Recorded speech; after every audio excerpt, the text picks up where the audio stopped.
Chapter 81. Root Cause of Fear. Maharaj, where do you come from? Question. I'm from the United States, but I live mostly in Europe. I came to India recently. I was in Rishikesh, in 2 ashrams. I was taught meditation and breathing. Maharaj, how long were you there? Questioner. 8 days in one, 6 days in another. I was not happy there and I left. Then for 3 weeks I was with the Tibetan lamas. But they were all wrapped up in formulas and rituals. Maharaj, and what was the net result of it all? Questioner. Definitely, there was an increase in energy. But before I left for Rishikesh, I did some fasting and dieting at a nature cure sanatorium at Puddukottai in South India. It has done me enormous good. Maharaj, maybe the access of energy was due to better health. Questioner. I cannot say, but as a result of all these attempts, some fire started burning in various places in my body, and I heard chants and voices where there were none. Maharaj, and what are you after now? Questioner. Well, what are we all after? Some truth, some inner certainty, some real happiness.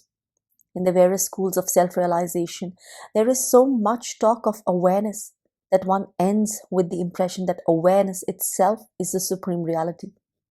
Is it so? The body is looked after by the brain. The brain is illumined by consciousness. Awareness watches over consciousness. Is there anything beyond awareness? Maharaj, how do you know that you are aware? Questioner. I feel that I am. I cannot express it otherwise. Maharaj, when you follow it up carefully from brain through consciousness to awareness, you find that the sense of duality persists. When you go beyond awareness, there is a state of non-duality, in which there is no cognition, only pure being, which may be as well called non-being, if by being you mean being something in particular. Questioner. What you call pure being, is it universal being? Being everything? Maharaj, everything implies a collection of particulars. In pure being, the very idea of the particular is absent. Questioner. Is there any relationship between pure being and particular being? Maharaj, what relationship can there be between what is and what merely appears to be? Is there any relationship between the ocean and its waves? The real enables the unreal to appear and causes it to disappear. The succession of transient moments creates the illusion of time. But the timeless reality of pure being is not in movement, for all movement requires a motionless background. It is itself in the background. Once you have found it in yourself, you know that you had never lost that independent being, independent of all divisions and separations. But don't look for it in consciousness. You will not find it there. Don't look for it anywhere, for nothing contains it. On the contrary, it contains everything and manifests everything. It is like the daylight that makes everything visible while itself remaining invisible. Questioner. Sir, of what use to me is your telling me that reality cannot be found in consciousness? Where else am I to look for it? How do you apprehend it? Maharaj, it is quite simple. If I ask you what is the taste of your mouth, all you can do is say, It is neither sweet nor bitter, nor sour nor astringent. It is what remains when all these tastes are not. Similarly, when all distinctions and reactions are no more, what remains is reality, simple and solid. Questioner. All that I understand is that I am in the grip of a beginningless illusion, and I do not see how it can come to an end. If it could, it would, long ago. I must have had as many opportunities in the past as I shall have in the future. What could not happen cannot happen, or if it did, it could not last. A very deplorable state after all these untold millions of years carries, at best, the promise of ultimate extinction, or, which is worse, the threat of an endless and meaningless repetition. Maharaj, what proof do you have that your present state is beginningless and endless? How were you before you were born? How will you be after death? And of your present state, how much do you know? You do not even know what your condition was before you woke this morning. You only know a little of your present state, and from it you draw conclusions for all times and places. You may be just dreaming and imagining your dream to be eternal. Questioner. Calling it a dream does not change the situation. I repeat my question. What hope is left when the eternity behind me could not fulfill? Why should my future be different from my past? Maharaj, in your fevered state, you project a past and a future and take them to be real. In fact, you know only your present moment. Why not investigate what is now instead of questioning the imaginary past and future? Your present state is neither beginningless nor endless. It is over in a flash. Watch carefully. From where it comes and where it goes, you will soon discover the timeless reality behind it. Question. Why have I not done it before? Maharaj, just as every wave subsides into the ocean, so does every moment return to its source. Realization consists in discovering the source and abiding there. Question. Who discovers? Maharaj, the mind discovers. Question. Does it find the answers? Maharaj, it finds that it is left without questions, that no answers are needed. Questioner. Being born is a fact. Dying is another fact. How do they appear to the witness? Maharaj, a child was born, a man has died, just events in the course of time.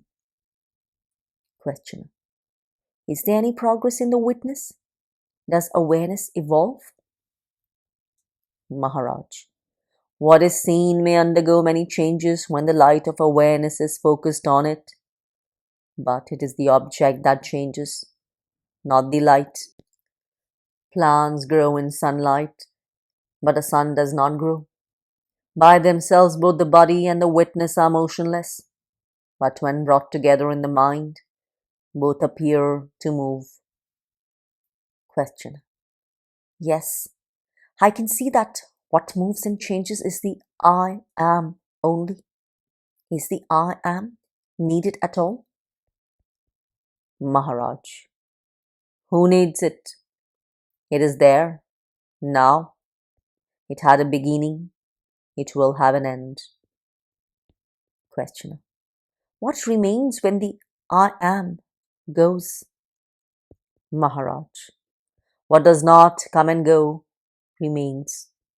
It is the ever-greedy mind that creates ideas of progress and evolution towards perfection. It disturbs and talks of order, destroys and seeks security. Questioner. Is there progress in destiny? In karma? Maharaj, karma is only a store of unspent energies, of unfulfilled desires and fears not understood. The store is being constantly replenished by new desires and fears. It need not be so forever.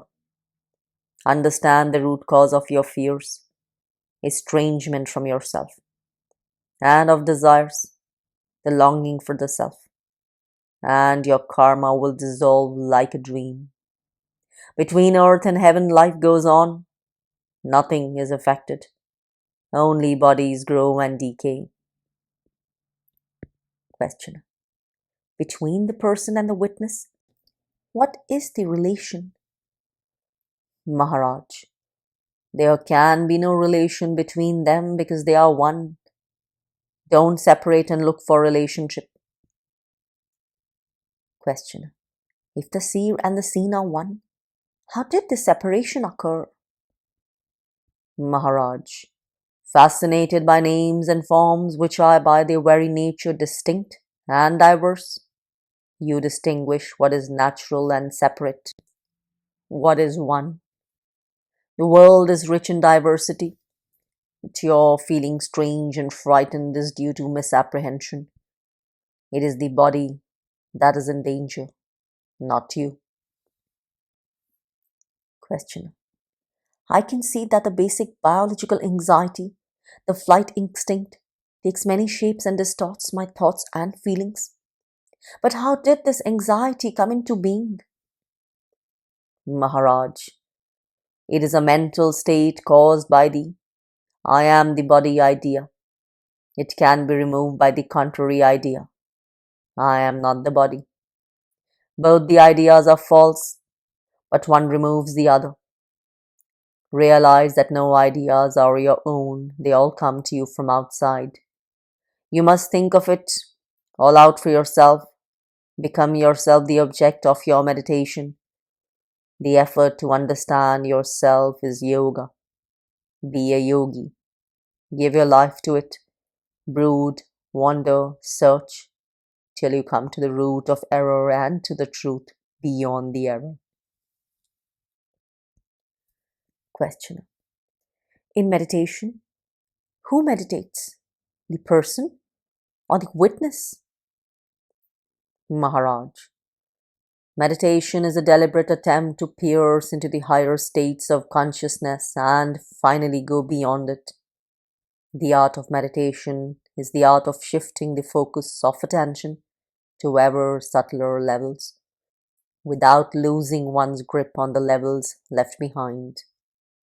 In a way, it is like having death under control.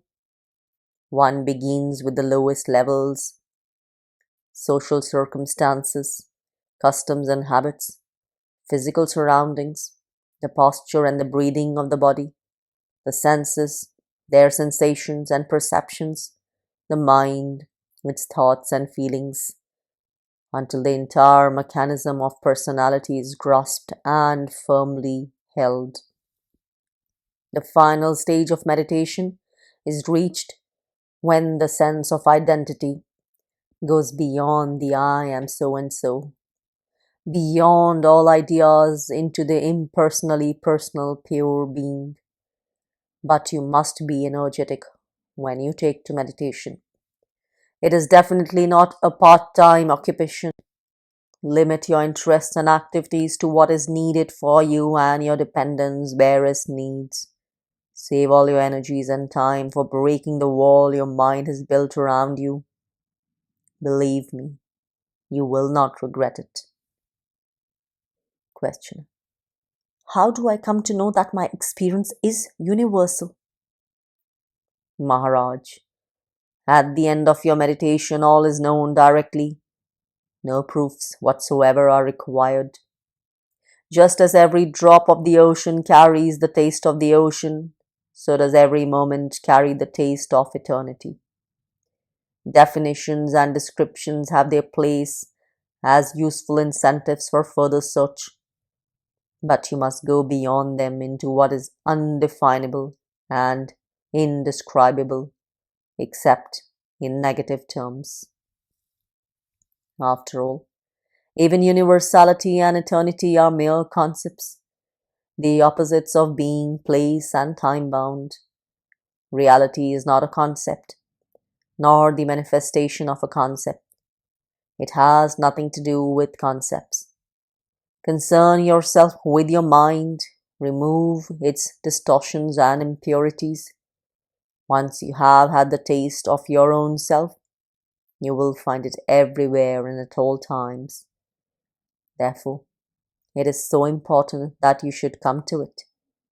Once you know it, you will never lose it. But you must give yourself the opportunity through intensive, even arduous meditation. Questioner: what exactly do you want me to do? Maharaj: give your heart and mind to brooding over the I am. What is it? How is it?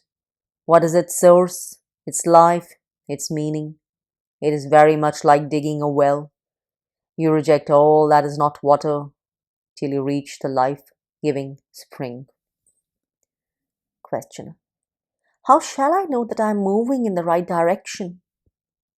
Maharaj: by your progress in intentness, in clarify and devotion to the task. Questioner: we Europeans find it very difficult to keep quiet. The world is too much with us. Maharaj: oh no, you are dreamers too. We differ only in contents of our dreams. You are after perfection in the future. We are intent on finding it in the now. The limited only is perfectible. The unlimited is already perfect. You are perfect, only you don't know it. Learn to know yourself and you will discover wonders. All you need is already within you. Only you must approach yourself with reverence and love. Self-condemnation and self-distrust are grievous errors. Your constant flight from pain and search for pleasure is a sign of love you bear for yourself. All I plead with you is this: make love of yourself perfect. Deny nothing to yourself. Give yourself infinity and eternity and discover that you do not need them. You are beyond.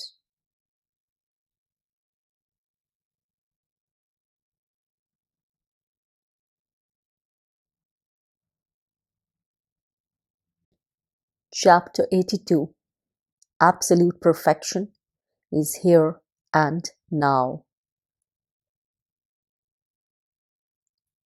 Questioner: the war is on.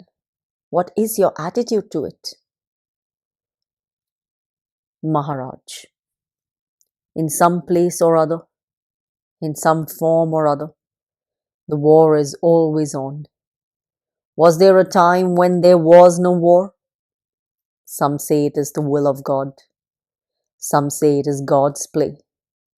It is another way of saying that wars are inevitable and nobody is responsible. Questioner: but what is your own attitude? Maharaj: why impose attitudes on me? I have no attitude to call my own. Questioner: surely somebody is responsible for this horrible and senseless carnage. Why do people kill each other so readily? Maharaj: search for the culprit within. The ideas of me and mine are at the root of all conflict. Be free of them and you will be out of conflict. Questioner: what of it that I am out of conflict? It will not affect the war. If I am the cause of war, I am ready to be destroyed. Yet, it stands to reason that the disappearance of 1,000 like me will not stop wars. They did not start with my birth, nor will end with my death. I am not responsible. Who is? Maharaj: strife and struggle are a part of existence. Why don't you inquire who's responsible for existence? Questioner: Why do you say that existence and conflict are inseparable? Can there be no existence without strife? I need not fight others to be myself. Maharaj, you fight others all the time for your survival as a separate body-mind, a particular name and form. To live, you must destroy. From the moment you were conceived, you started a war with your environment, a merciless war of mutual extermination, until death sets you free. Question. My question remains unanswered. You're merely describing what I know, life and its sorrows. But who is responsible? You do not say. When I press you, you throw the blame on God or karma or on my own greed and fear, which merely invites further questions. Give me the final answer. Maharaj, the final answer is this. Nothing is. All is a momentary appearance in the field of universal consciousness. Continuity as name and form is a mental formation only, easy to dispel. Questioner. I am asking about the immediate, the transitory, the appearance. Here is a picture of a child killed by soldiers. It is a fact staring at you. You cannot deny it. Now, who is responsible for the death of the child? Maharaj, nobody and everybody. The world is what it contains, and each thing affects all others. We all kill the child and we all die with it. Every event has innumerable causes and produces numberless effects. It is useless to keep accounts. Nothing is traceable. Questioner. Your people speak of karma and retribution. Maharaj, it is merely a gross approximation. In reality, we are all creatures and creators of each other, causing and bearing each other's burden. Questioner. So, the innocent suffers for the guilty? Maharaj, in our ignorance we are innocent. In our actions we are guilty. We sin without knowing and suffer without understanding. Our only hope to stop, to look, to understand and to get out of the traps of memory. For memory feeds imagination and imagination generates desire and fear. Questioner. Why do I imagine at all?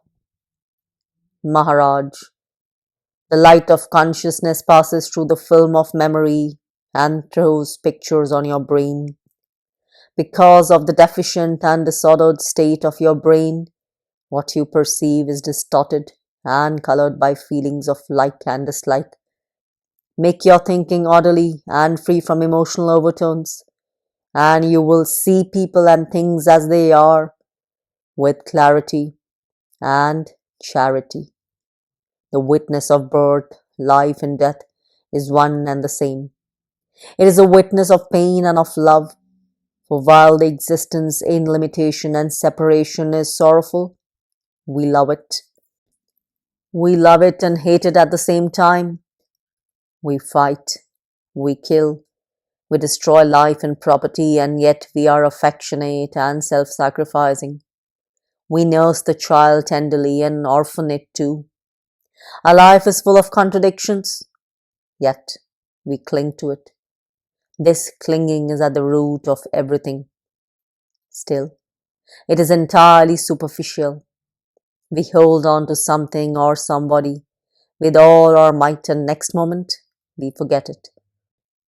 Like a child that shapes its mud pies and abandons them light-heartedly. Touch them, it will scream with anger. Divert the child, and he forgets them. For our life is now, and the love of it is now. We love variety, the play of pain and pleasure. We are fascinated by contrasts. For this, we need the opposites and their apparent separation. We enjoy them for a time and then get tired and crave for the peace and silence of pure being. The cosmic heart beats ceaselessly. I am the witness and the heart too. Questioner. I can see the picture, but who is the painter? Who is responsible for this terrible and yet adorable experience? Maharaj. The painter is in the picture. You separate the painter from the picture and look for him. Don't separate and don't put false questions. Things are as they are and nobody in particular is responsible. The idea of personal responsibility comes from the illusion of agency. Somebody must have done it. Somebody is responsible. Society as it is now, with its framework of laws and customs, is based on the idea of a separate and responsible personality. But this is not the only form a society can take. There may be other forms, where the sense of separation is weak and responsibility diffused. Questioner. An individual with a weak sense of personality, is he nearer self-realization? Maharaj. Take the case of a young child. The sense of I am is not yet formed. The personality is rudimentary. The obstacles to self-knowledge are few, but the power and the clarity of awareness, its width and depth are lacking. In the course of years, awareness will go stronger, but also the latent personality will emerge and obscure and complicate. Just as the harder the wood, the hotter the flame, so the stronger the personality, the brighter the light generated from its destruction. Questioner. Have you no problems? Maharaj. I do have problems. I told you already. To be, to exist with a name and form is painful, yet I love it. Questioner. But you love everything. Maharaj. In existence, everything is contained. My very nature is to love. Even the painful is lovable. Questioner. It does not make it less painful. Why not remain in the unlimited? Maharaj. It is the instinct of exploration, the love of the unknown, that brings me into existence. It is in the nature of being to see adventure in becoming, as it is in the very nature of becoming to seek peace in being. This alternation of being and becoming is inevitable, but my home is beyond. Questioner. Is your home in God? Maharaj. To love and worship a God is also ignorance. My home is beyond all notions, however sublime. Questioner. But God is not a notion.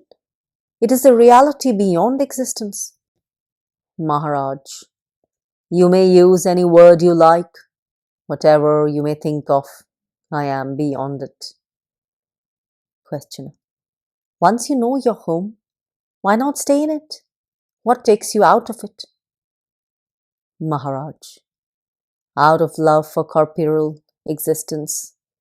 One is born, and once born, one gets involved in destiny. Destiny is inseparable from becoming. The desire to be the particular makes you into a person with all its personal past and future. Look at some great man. What a wonderful man he was. Yet how troubled was his life and limited its fruits. How utterly dependent is the personality of man and how indifferent is its world. And yet we love it and protect it for its very insignificance. Questioner. The war is on and there is chaos and you are being asked to take charge of a feeding center. You are given what is needed. It is only a question of getting to the job. Will you refuse it? Maharaj. To work or not to work is one and the same to me. I may take charge or may not. There may be others, better endowed for such tasks than I am. Professional caterers, for instance. But my attitude is different. I do not look at death as a calamity, as I do not rejoice at the birth of a child. The child is out for trouble while the dead is out of it. Attachment to life is attachment to sorrow. We love what gives us pain. Such is our nature. For me, the moment of death will be a moment of jubilation, not of fear. I cried when I was born, and I shall die laughing. Question. What is the change in consciousness at the moment of death? Maharaj. What change do you expect? When the film projection ends, all remains the same as when it started. The state before you were born was also the state after death, if you remember. Question. I remember nothing. Maharaj. Because you never tried. It is only a question of tuning in the mind. It requires training, of course. Questioner. Why don't you take part in social work? Maharaj. But I am doing nothing else all the time. And what is the social work you want me to do? Patchwork is not for me. My stand is clear. Produce to distribute. Feed before you eat. Give before you take. Think of others before you think of yourself. Only a selfless society based on sharing can be stable and happy. This is the only practical solution. If you do not want it, fight. Questioner. It is all a matter of gunas. Where tamas and rajas predominate, there must be war. Where sattva rules, there will be peace. Maharaj. Put it whichever way you like. It comes to the same. Society is built on motives. Put goodwill into the foundation and you will not need specialized social workers. Question. The world is getting better. Maharaj. The world had all the time to get better, yet it did not. What hope is there for the future? Of course, there have been and will be periods of harmony and peace when sattva was in ascendance. But things get destroyed by their own perfection. A perfect society is necessarily static and therefore it stagnates and decays. From the summit all roads lead downwards. Societies are like people. They are born, they grow to some point of relative perfection and then decay and die. Questioner. Is there not a state of absolute perfection which does not decay? Maharaj.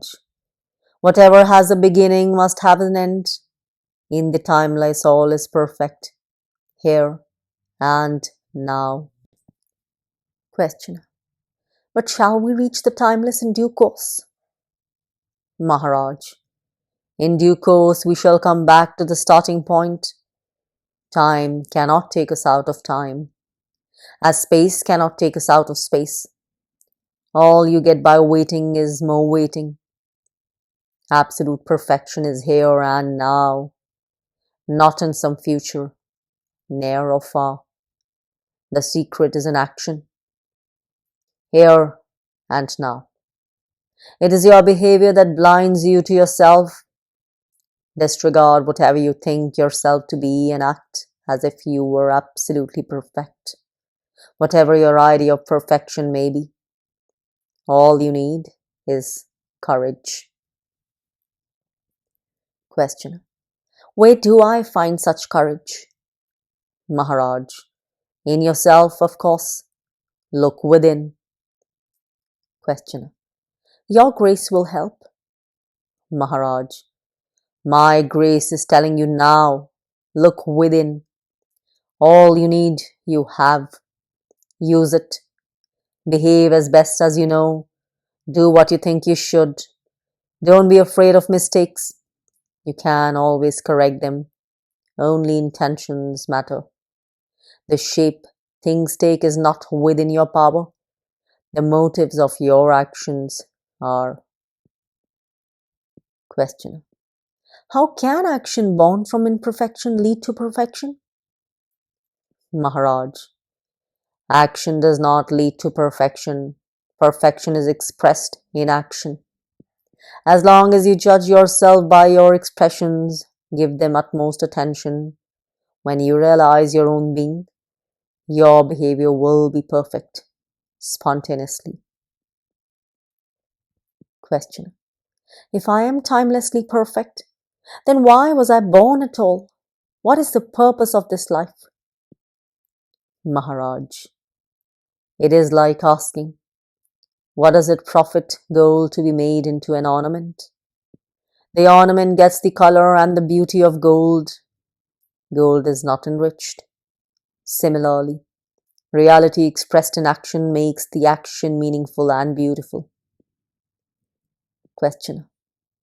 What does the real gain through its expressions? Maharaj. What can it gain? Nothing whatsoever. But it is in the nature of love to express itself, to affirm itself, to overcome difficulties. Once you have understood that the world is love in action, you will look at it quite differently. But first, your attitude to suffering must change. Suffering is primarily a call for attention, which itself is a movement of love.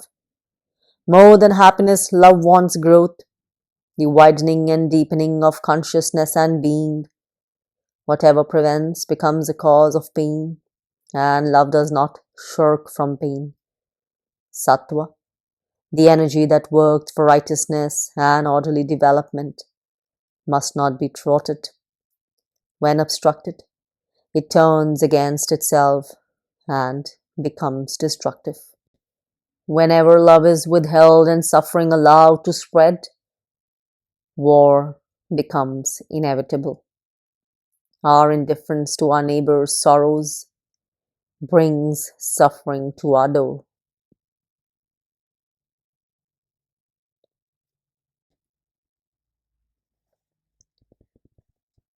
Chapter 83. The True Guru. Question. You were saying the other day that at the root of your realization was the trust in your Guru. He assured you that you were already the absolute reality and there was nothing more to be done. You trusted him and left it at that, without straining, without striving. Now, my question is, without trust in your Guru, would you have realized? After all, what you are, whether your mind trusts or not.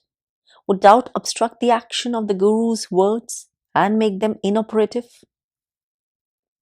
Maharaj, you have said it.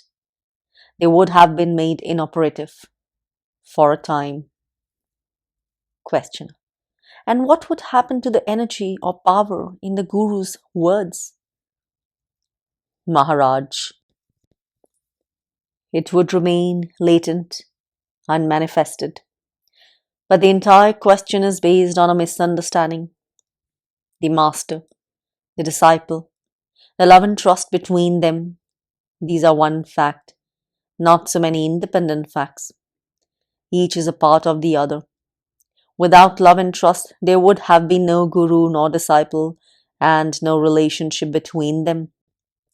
It is like pressing a switch to light an electric lamp. It is because the lamp, the wiring, the switch, the transformer, the transmission lines and the powerhouse form a single whole that you get light. Any one factor missing and there would be no light. You must not separate the inseparable. Words do not create facts. They either describe them or distort. The fact is always non-verbal. Questioner. I still do not understand. Can the Guru's words remain unfulfilled, or will it invariably prove true? Maharaj. Words of a realized man never miss their purpose. They wait for the right conditions to arise, which may take time, and this is natural. for there is a season for sowing and a season for harvesting. But the word of a guru is a seed that cannot perish. Of course, the guru must be a real one who is beyond the body and the mind, beyond consciousness itself, beyond space and time, beyond duality and unity, beyond understanding and description. The good people who have read a lot and have a lot to say may teach you many useful things, but they are not the real gurus whose words invariably come true. They also may tell you that you are the ultimate reality itself, but what of it? Questioner. Nevertheless, if, for some reason, I happen to trust them and obey, shall I be the loser? Maharaj. If you are able to trust and obey, you will soon find your real guru, or rather, he will find you. Questioner. Does every knower of the self become a guru? Or can one be a knower of reality without being able to take others to it? Maharaj. If you know what you teach, you can teach what you know. Here, seership and teachership are one. But the absolute reality is beyond both. The self-styled gurus talk of ripeness and effort, of merits and achievements, of destiny and grace. All these are mere mental formations, projections of an addicted mind. Instead of helping, they obstruct. Question. How can I make out whom to follow and whom to mistrust? Maharaj. Mistrust all until you are convinced. The true guru will never humiliate you, nor will he estrange you from yourself. He will constantly bring you back to the fact of your inherent perfection and encourage you to seek within. He knows you need nothing, not even him, and is never tired of reminding you. But the self-appointed guru is more concerned with himself than with his disciples. Questioner. You said that reality is beyond knowledge and teaching of the real. Is not the knowledge of reality the supreme itself, and teaching the proof of its attainment? Maharaj. The knowledge of the real or the self is a state of mind. Teaching another is a movement in duality. They concern the mind only. Sattva is a guna all the same. Question. What is real then? Maharaj. He who knows the mind as non-realized and realized, who knows ignorance and knowledge as states of mind, he is the real. When you are given diamonds mixed with gravel, you may either miss the diamonds or find them. It is the seeing that matters. Where is the grayness of the gravel and the beauty of the diamond? Without the power to see, the known is but a shape and knowledge is but a name. The knower is but a state of mind. The real is beyond. Questioner. Surely, objective knowledge and ideas of things and self-knowledge are not one and the same thing. One needs a brain, the other does not. Maharaj. For the purpose of discussion, you can arrange words and give them meaning. But the fact remains that all knowledge is a form of ignorance. The more accurate map is yet only paper. All knowledge is in memory.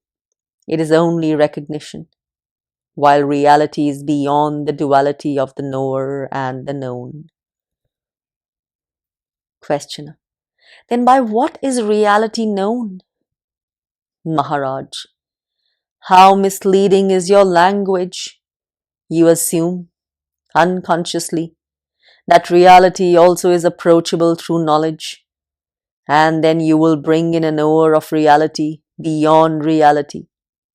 Do understand that to be, reality need not be known. ignorance and knowledge are in the mind, not in the real. Questioner. Is there no such thing as the knowledge of the real? Then how do I reach it? Maharaj, you need not reach out for what is already with you. Your very reaching makes you miss it. Give up the idea that you have not found it and just let it come into the focus of direct perception, here and now, by removing all that is of the mind. Questioner.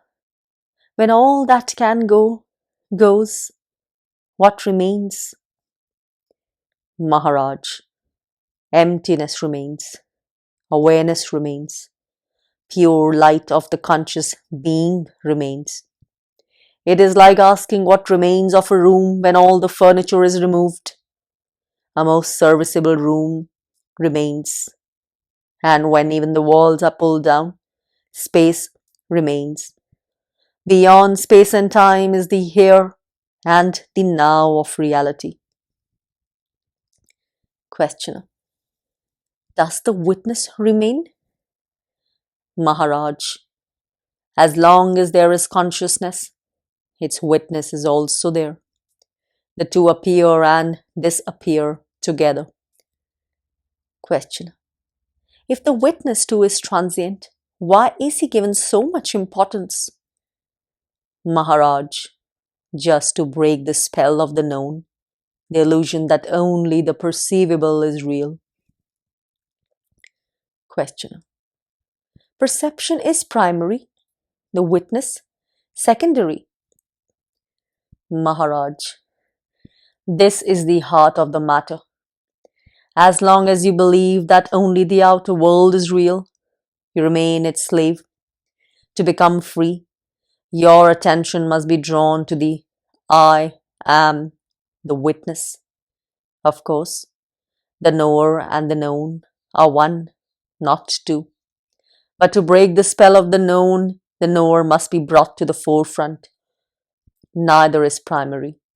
Both are reflections in memory of the ineffable experience, ever new and ever now, untranslatable, quicker than the mind. Questioner. Sir, I am a humble seeker wandering from guru to guru in search of release. My mind is sick, burning with desire, frozen with fear.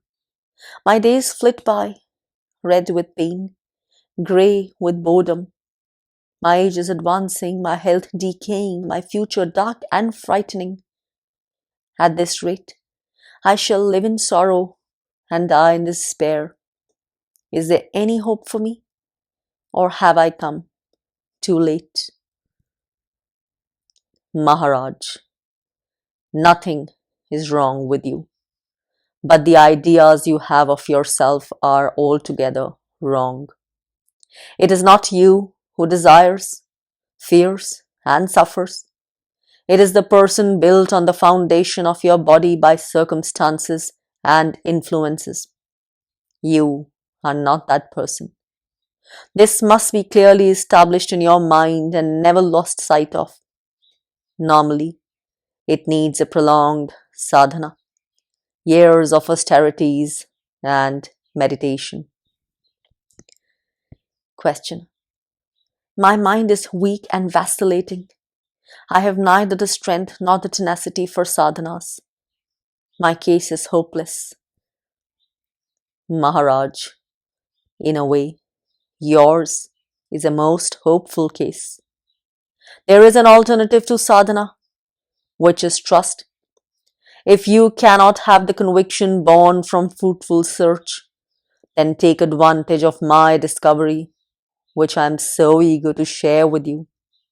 I can see with the utmost clarity that you have never been, nor are, nor will be, estranged from reality. That you are the fullness of perfection here and now, and that nothing can deprive you of your heritage, of what you are. You are in no way different from me, only you do not know it. You do not know what you are, and therefore you imagine yourself to be what you are not. Hence, desires and fear, and overwhelming despair, and meaningless activity in order to escape. Just trust me, and live by trusting me. I shall not mislead you. You are the supreme reality beyond the world and its creator, beyond consciousness and its witness, beyond all assertions and denials. Remember it, think of it, act on it. Abandon our sense of separation, see yourself in all and act accordingly. With action, bliss will come, and with bliss, conviction. After all, you doubt yourself because you are in sorrow. Happiness, natural and spontaneous and lasting, cannot be imagined. Either it is there or it is not. Once you begin to experience the peace, love, and happiness which need no outer causes, all your doubts will dissolve. Just catch hold of what I told you and live by it. Question. You are telling me to live by memory? Maharaj, you are living by memory anyhow. I am merely asking you to replace the old memories by the memory of what I told you. As you were acting on your old memories, act on the new one. Don't be afraid. For some time there is bound to be a conflict between the old and the new. But if you put yourself resolutely on the side of the new, the strife will soon come to an end, and you will realize the effortless state of being oneself, of not being deceived by desires and fears born of illusion. Questioner. Many gurus have the habit of giving tokens of their grace, the headcloth, or their sticks, or begging bowl, or robe, thus transmitting or confirming the self-realization of their disciples. I can see no value in such practices. It is not self-realization that is transmitted, but self-importance. Of what earthly use is being told something very flattering, but not true? On one hand, you are warning me against the many self-styled gurus.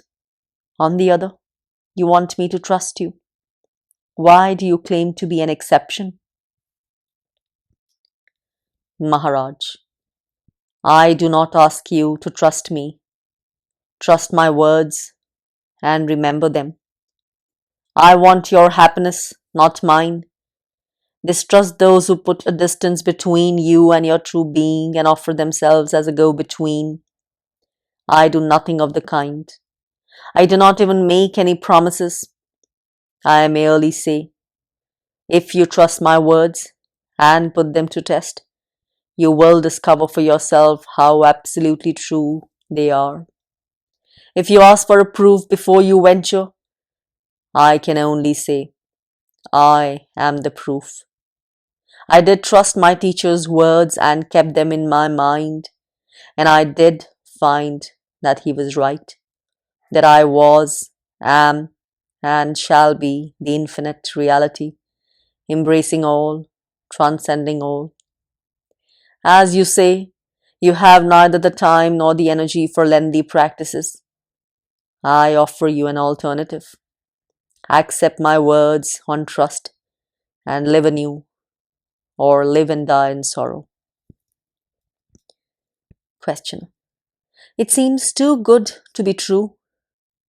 Maharaj, don't be misled by the simplicity of the advice. Very few are those who have the courage to trust the innocent and the simple. To know that you are a prisoner of your mind, that you live in an imaginary world of your own creation, is the dawn of wisdom. To want nothing of it, to be ready to abandon it entirely, is earnestness. Only such earnestness, born of true despair, will make you trust me. Questioner. Have I not suffered enough? Maharaj, suffering has made you dull, unable to see its enormity. Your first task is to see the sorrow in you and around you. Your next, to long intensely for liberation. The very intensity of longing will guide you. You need no other guide. Questioner. Suffering has made me dull, indifferent even to itself. Maharaj. Maybe it is not sorrow but pleasure that made you dull. Investigate. Questioner. Whatever may be the cause, I am dull. I have neither the will nor the energy. Maharaj. Oh no, you have enough for the first step, and each step will generate enough energy for the next. Energy comes with confidence, and confidence comes with experience. Questioner. Is it right to change gurus? Maharaj. Why not change? Gurus are like milestones. It is natural to move on from one to another. Each tells you the direction and the distance, while the Sadguru, the eternal Guru, is the road itself. Once you realize that the road is the goal and that you are always on the road, not to reach a goal, but to enjoy its beauty and its wisdom, life ceases to be a task and becomes natural and simple, in itself an ecstasy. Questioner. So, there is no need to worship, to pray, to practice yoga? Maharaj. A little of daily sweeping, washing and bathing can do no harm. Self-awareness tells you that at every step what needs be done. When all is done, the mind remains quiet. Now you are in the waking state, a person with name and shape, joys and sorrows. The person was not there before you were born, nor will be there after you die. Instead of struggling with the person to make it become what it is not, why not go beyond the waking state and leave the personal life altogether? It does not mean the extinction of the person. It only means seeing it in the right perspective. Questioner. One more question.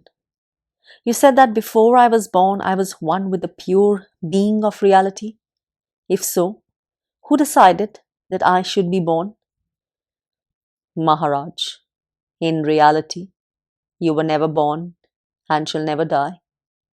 But now you imagine that you are or have a body, and you ask what has brought about this state.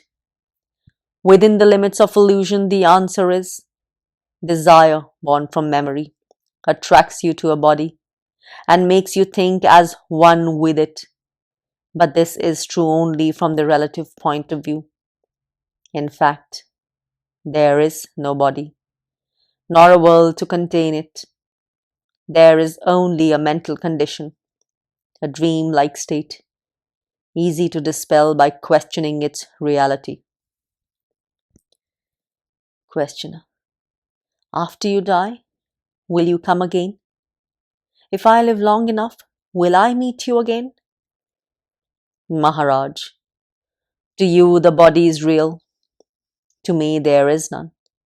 I, as you see me, exist in your imagination only. Surely you will see me again.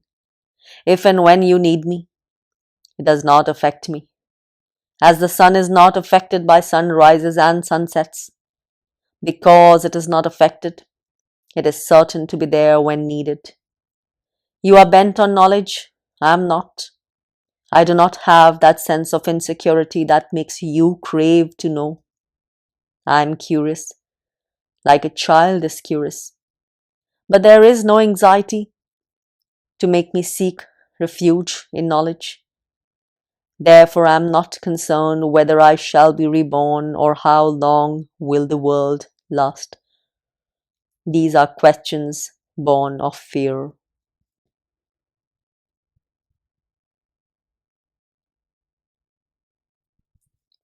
Chapter 84. Your goal is your guru. Questioner. You were telling us that there are many self-styled gurus. But a real guru is very rare.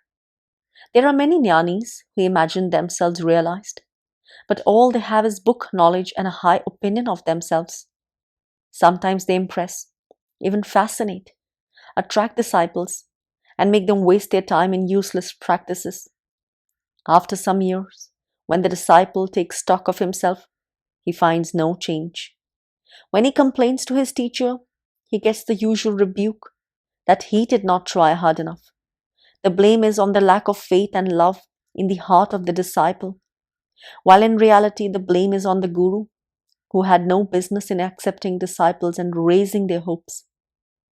How to protect oneself from such gurus? Maharaj, why be so concerned with others, whoever may be the guru? If he is pure of heart and acts in good faith, he will do his disciples no harm. If there is no progress, the fault lies with the disciples, their laziness and lack of self-control. On the other hand, if the disciple is earnest and applies himself intelligently and with zest to his sadhana, he is bound to meet a more qualified teacher who will take him further. Your question flows from three false assumptions: that one need concern oneself with others, that one can evaluate another, and that the progress of the disciple is the task and responsibility of his guru. In reality, the guru's role is only to instruct and encourage. The disciple is totally responsible for himself. Questioner: we were told that total surrender to the guru is enough, that the guru will do the rest. Maharaj, of course, when there is total surrender, complete relinquishment of all concern with one's past, present, and future, with one's physical and spiritual security and standing, a new life dawns, full of love and beauty. Then the guru is not important, for the disciple has broken the shell of self-defense. Complete self-surrender by itself is liberation. Questioner: when both the disciple and his teacher are inadequate, what will happen? Maharaj, in the long run, all will be well. After all, the real self of both is not affected by the comedy they play for a time. They will sober up and ripen and shift to a higher level of relationship. Questioner: or they may separate? Maharaj, yes, they may separate. After all, no relationship is forever. Duality is a temporary state. Questioner: is it by accident that I met you, and by another accident that we shall separate, never to meet again? Or is my meeting you a part of some cosmic pattern, a fragment in the great drama of our lives? Maharaj, the real is meaningful, and the meaningful relates to reality. If our relationship is meaningful to you and me, it cannot be accidental. The future affects the present as much as the past. Questioner: how can I make out who is a real saint and who is not? Maharaj, you cannot, unless you have a clear insight into the heart of man. Appearances are deceptive. To see clearly, your mind must be pure and unattached. Unless you know yourself, you are the other. Leave others alone for some time and examine yourself. There are so many things you do not know about yourself. What are you? Who are you? How did you come to be born? What are you doing now and why? Where are you going? What is the meaning and purpose of your life, your death, your future? Have you a past? Have you a future? How did you come to live in turmoil and sorrow while your entire being strives for happiness and peace? These are weighty matters and have to be attended to first. You have no need, nor time, for finding who is a jnani and who is not. Questioner. I must select my guru rightly. Maharaj. Be the right man and the right guru will surely find you. Questioner. You're not answering my question. How to find the right guru? Maharaj. But I did answer your question. Do not look for a guru. Do not even think of one. Make your goal your guru. After all, the guru is but a means to an end, not the end itself. He is not important. It is what you expect of him that matters to you. Now, what do you expect? Questioner. By his grace I shall be made happy, powerful and peaceful. Maharaj. What ambitions? How can a person limited in time and space, a mere body-mind, a grasp of pain between birth and death, be happy? The very conditions of its arising make happiness impossible. Peace, power, happiness, these are never personal states. Nobody can say, my peace, my power, because mine implies exclusivity, which is fragile and insecure. Question. I know only my conditioned existence. There is nothing else. Maharaj. Surely, you cannot say so. In deep sleep you are not conditioned. How ready and willing you are to go to sleep. How peaceful, free and happy you are when asleep. Questioner. I know nothing of it. Maharaj. Put it negatively. When you sleep, you are not in pain, nor bound, nor restless. Questioner. I see your point. While awake, I know I am, but I am not happy. In sleep, I am happy, but I don't know it. All I need is to know that I am free and happy. Maharaj. Quite so.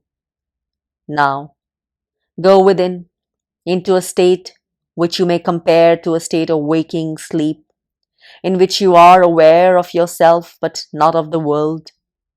In that state you will know, without the least trace of doubt, that at the root of your being, you are free and happy. The only trouble is that you are addicted to experience and you cherish your memories. In reality, it is the other way round. What is remembered is never real. The real is now. Question. All this I grasped verbally, but it does not become a part of myself. It remains as a picture in my mind to be looked at. Is it not the task of the Guru to give life to the picture? Maharaj. Again, it is the other way round. The picture is alive. Dead is the mind. As the mind is made of words and images, so is every reflection in the mind. It covers up reality with verbalization and then complains. You say, a guru is needed to do miracles with you. You are playing with words only. The guru and the disciple are one single thing, like the candle and its flame. Unless the disciple is earnest, he cannot be called a disciple. Unless a guru is all love and self-giving, he cannot be called a guru. Only reality begets reality, not the false. Questioner. I can see that I am false. Who will make me true? Maharaj. The very words you said will do it. The sentence, I can see that I am false, contains all you need for liberation. Ponder over it. Go into it deeply. Go to the root of it. It will operate. The power is in the word, not in the person. Questioner. I do not grasp you fully. On one hand, you say a guru is needed. On the other, The Guru can only give advice, but the effort is mine.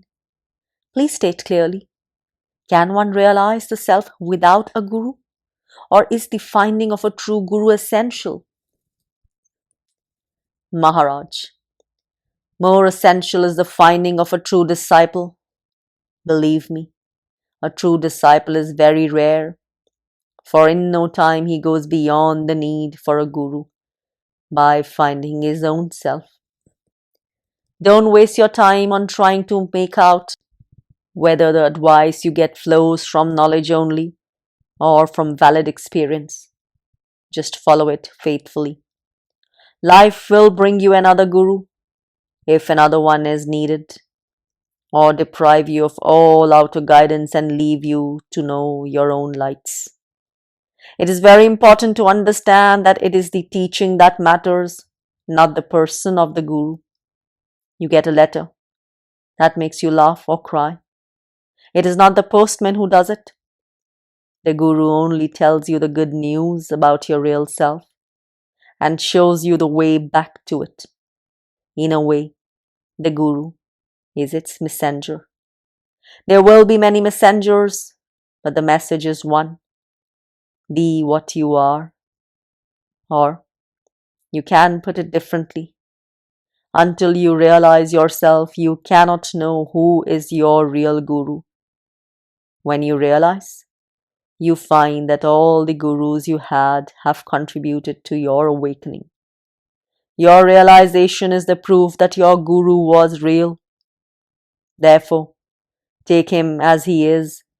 Do what he tells you with earnestness and zeal, and trust your heart to warn you if anything goes wrong. If doubt sets in, don't fight it.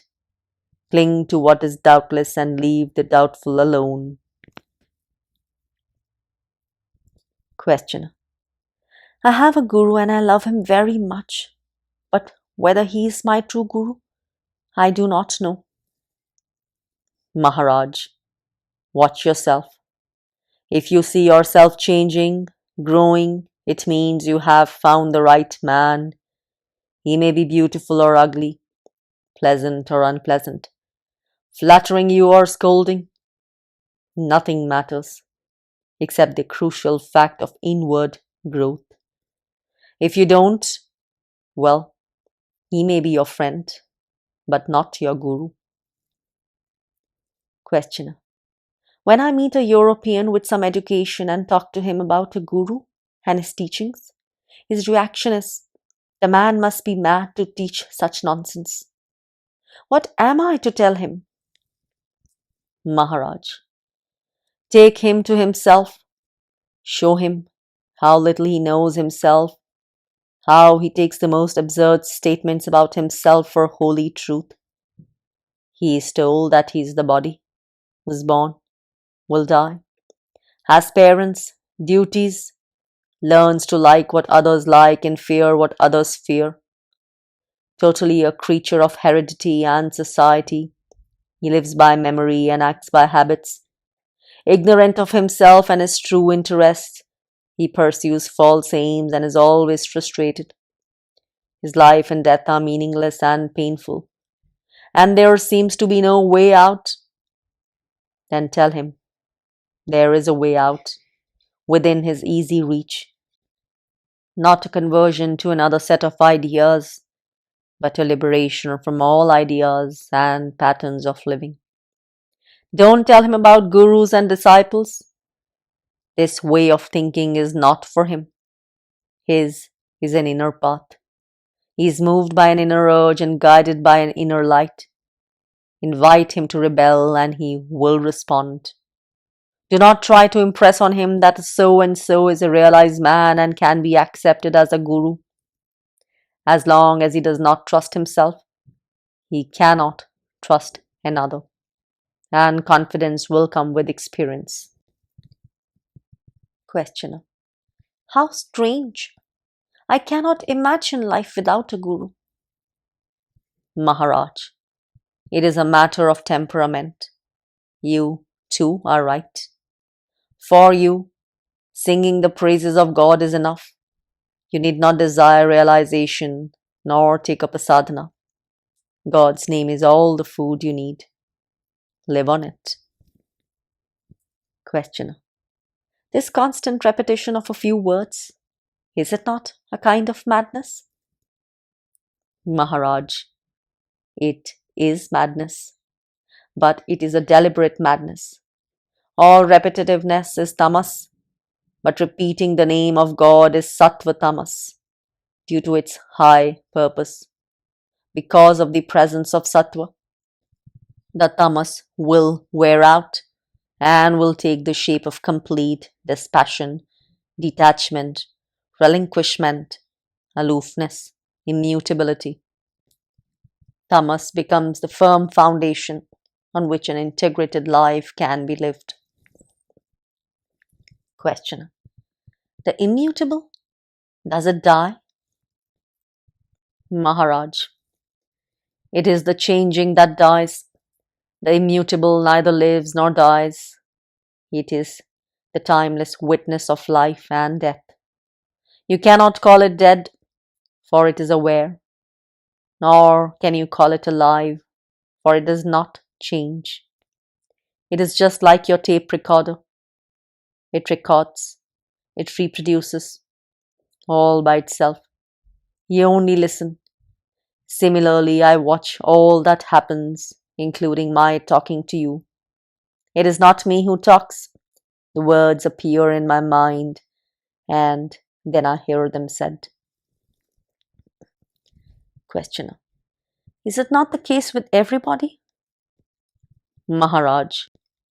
Who said no? But you insist that you think, you speak, while to me, there is thinking, there is speaking. Questioner. There are two cases to consider. Either I have found a guru or I have not. In each case, what is the right thing to do? Maharaj. You are never without a guru, for he is timelessly present in your heart.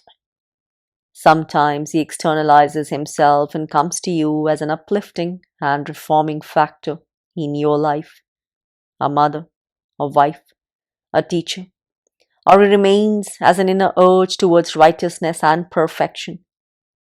All you have to do is to obey him and do what he tells you. What he wants you to do is simple. Learn self-awareness, self-control, self-surrender.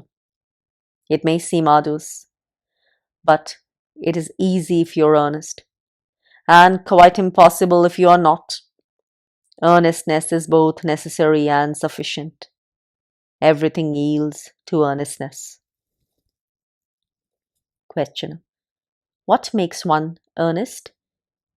Maharaj. Compassion is the foundation of earnestness. Compassion for yourself and others, born of suffering, your own and of others. Questioner. Must I suffer to be earnest? Maharaj. You need not. If you are sensitive and respond to the sorrows of others, as Buddha did. But if you are callous and without pity, your own suffering will make you ask the inevitable questions. Questioner. I find myself suffering, but not enough. Life is unpleasant, but bearable. My little pleasures compensate me for my small pains. And on the whole, I am better off than most of the people I know. I know that my condition is precarious, that a calamity can overtake me any moment. Must I wait for a crisis to put me on my way to truth? Maharaj. The moment you have seen how fragile is your condition, you are already alert. Now, keep alert, give attention, inquire, investigate, discover your mistakes of mind and body, and abandon them. Questioner. Where is the energy to come from? I am like a paralyzed man in a burning house. Maharaj. Even paralyzed people sometimes find their legs in a moment of danger. But you are not paralyzed. You merely imagine so. Make the first step and you will be on your way. Questioner. I feel that my hold on the body is so strong that I just cannot give up the idea that I am the body. It will cling to me as long as the body lasts.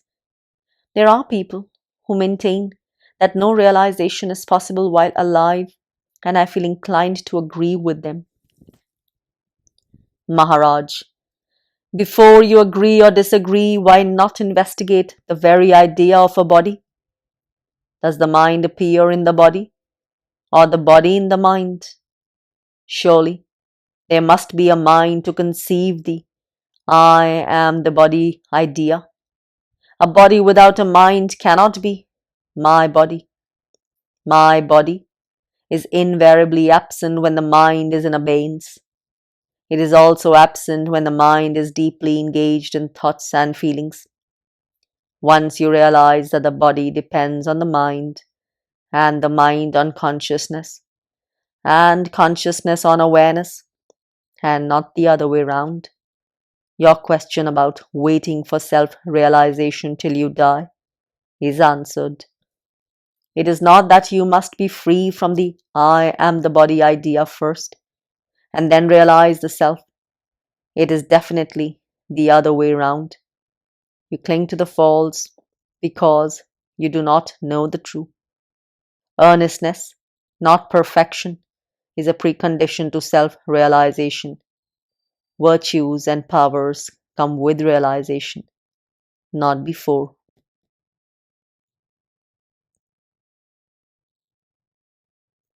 Chapter 85. I am the foundation of all experience. Questioner. I hear you make statements about yourself like, I'm timeless, immutable, beyond attributes, etc. How do you know these things? And what makes you say them? Maharaj. I am only trying to describe the state beyond the I am arose. But the state itself, being beyond the mind and the language, is indescribable. Questioner. The I am is the foundation of all experience. What you are trying to describe must also be an experience, limited and transitory. You speak of yourself as immutable. I hear the sound of the word, I remember its dictionary meaning, but the experience of being immutable I do not have. How can I break through the barrier and know personally, intimately, what it means to be immutable? Maharaj, the word itself is the bridge. Remember it, think of it, explore it, go round it. Look at it from all directions. Dive into it with earnest perseverance. Endure all delays and disappointments, till suddenly the mind turns round, away from the word, towards the reality beyond the word. It is like trying to find a person knowing his name only. A day comes when your inquiries bring you to him and the name becomes reality. Words are valuable, for between the word and its meaning there is a link, and if one investigates the word assiduously, one crosses beyond the concept into the experience at the root of it. As a matter of fact, such repeated attempts to go beyond the words is what is called meditation. Sadhana is but a persistent attempt to cross over from the verbal to the non-verbal. The task seems hopeless until suddenly all becomes clear and simple and so wonderfully easy. But as long as you are interested in your present way of living, you will shirk from the final leap into the unknown. Questioner. Why should the unknown interest me? Of what use is the unknown? Maharaj. Of no use whatsoever. But it is worthwhile to know what keeps you within the narrow confines of the known. It is the full and correct knowledge of the known that takes you to the unknown. You cannot think of it in terms of uses and advantages. to be quiet and detached, beyond the reach of all self-concern, all selfish consideration, is an inescapable condition of liberation. You may call it death. To me, it is living at its most meaningful and intense, for I am one with life in its totality and fullness, intensity, meaningfulness, harmony. What more do you want? Questioner. Nothing more is needed, of course, but you are talking of the knowable. Maharaj. Of the knowable only silence talks. The mind can talk only of what it knows. If you diligently investigate the knowable, it dissolves, and only the unknowable remains. But with your first flicker of imagination and the interest, the unknowable is obscured, and the known comes to the forefront. The known, the changing, is what you live with. The unchangeable is of no use to you. It is only when you are satiated with the changeable and long for the unchangeable that you are ready for the turning round and stepping into what can be described, when seen from the level of the mind, as emptiness and darkness. For the mind craves for content and variety, while reality is, to the mind, contentless and invariable. Questioner. It looks like death to me. Maharaj. It is. It is also all-pervading, all-conquering, intense, beyond words. No ordinary brain can stand it without being shattered. Hence, the absolute need for sadhana. Purity of body and clarity of mind, non-violence and selflessness in life are essential for survival as an intelligent and spiritual entity. Questioner. Are there entities in reality? Maharaj. Identity is reality. Reality is identity. Reality is not a shapeless mass, a wordless chaos. It is powerful, aware, blissful. Compared to it, your life is like a candle to the sun. Questioner. By the grace of God and your teachers, you lost all desire and fear and reached the immovable state. My question is simple. How do you know that your state is immovable? Maharaj. Only the changeable can be thought of and talked about. The unchangeable can only be realized in silence. Once realized, it will deeply affect the changeable, itself remaining unaffected. Question. How do you know that you are the witness? Maharaj. I do not know. I am. I am, because to be, everything must be witnessed.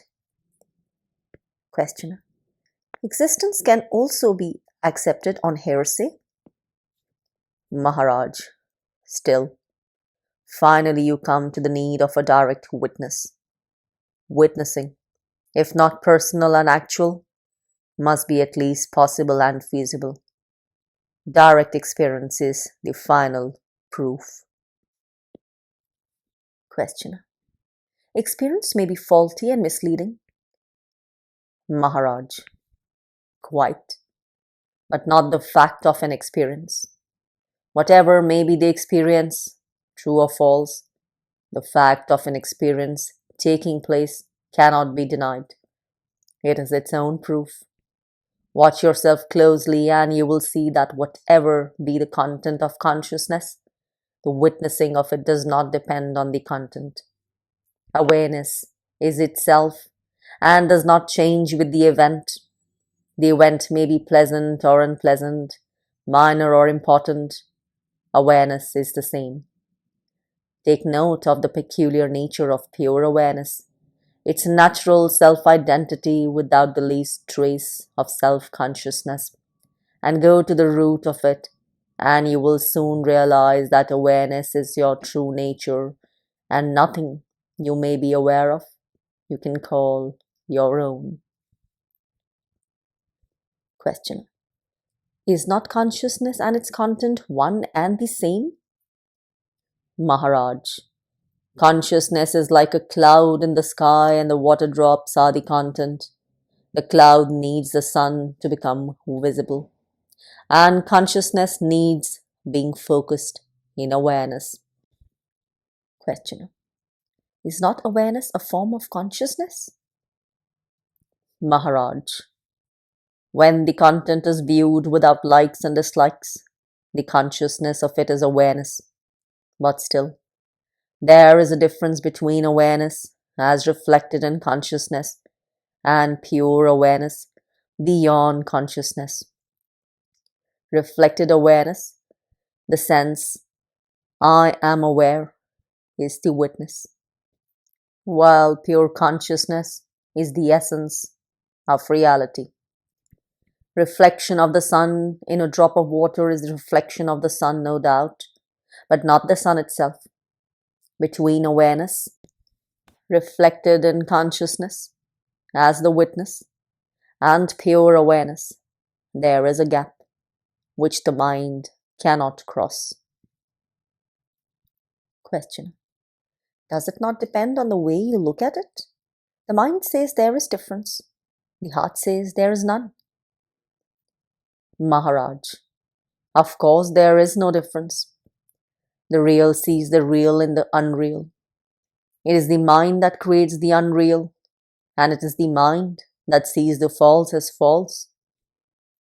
Question. I understood that the experience of the real follows the seeing of the false as false. Maharaj. There is no such thing as the experience of the real. The real is beyond experience. All experience is in the mind. You know the real by being real. Question. If the real is beyond words and mind, why do we talk so much about it? Maharaj. For the joy of it, of course. The real is bliss supreme. Even to talk of it is happiness. Questioner. I hear you talking of the unshakable and blissful. What is in your mind when you use these words? Maharaj. There is nothing in my mind. As you hear the words, so do I hear them. The power that makes everything happen makes them also happen. Questioner. But you are speaking, not me. Maharaj. That is how it appears to you. As I see it, two body minds exchange symbolic noises. In reality, nothing happens. Questioner. Listen, sir. I am coming to you because I am in trouble. I am a poor soul lost in a world I do not understand. I am afraid of Mother Nature who wants me to grow, procreate and die.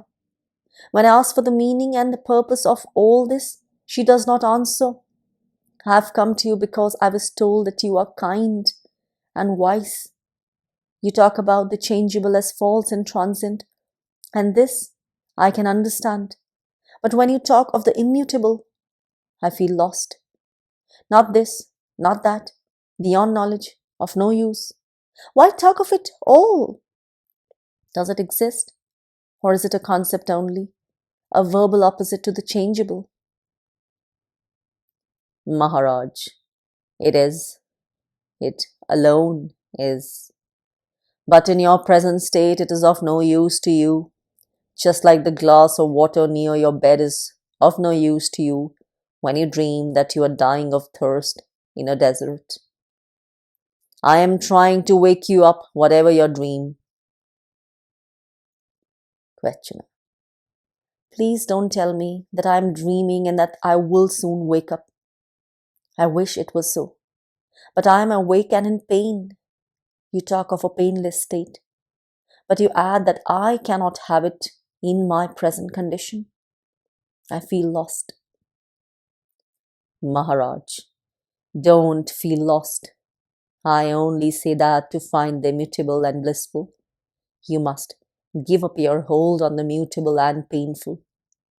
You are concerned with your own happiness, and I am telling you that there is no such thing. Happiness is never your own. It is where the I is not.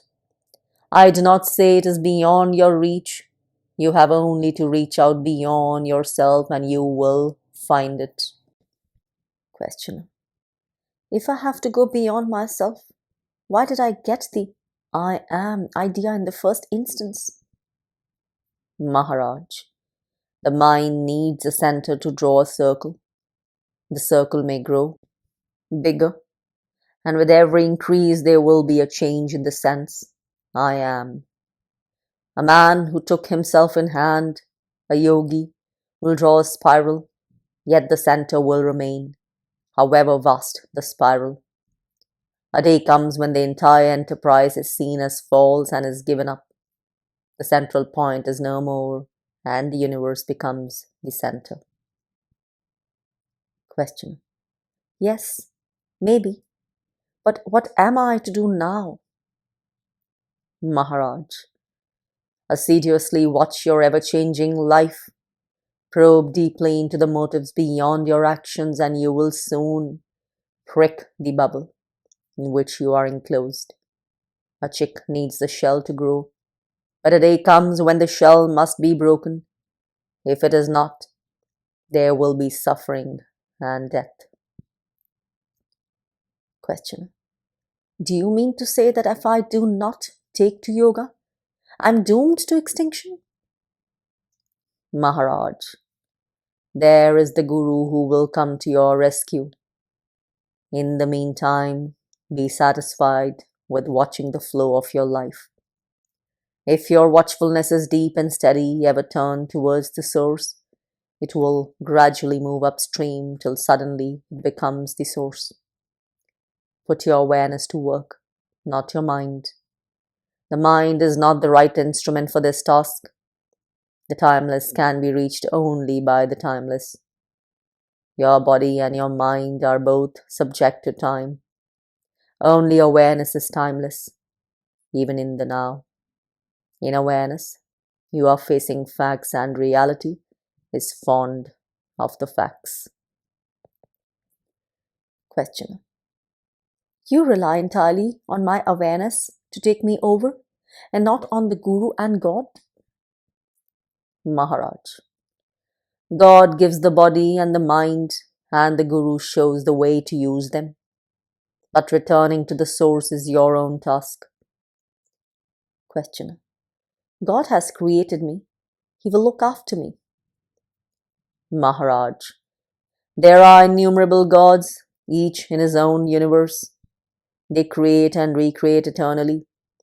Are you going to wait for them to save you? What you need for your salvation is already within your reach. Use it. Investigate what you know to its very end, and you will reach the unknown layers of your being. Go further, and the unexpected will explode in you and shatter all. Question. Does it mean death? Maharaj. It means life. At last.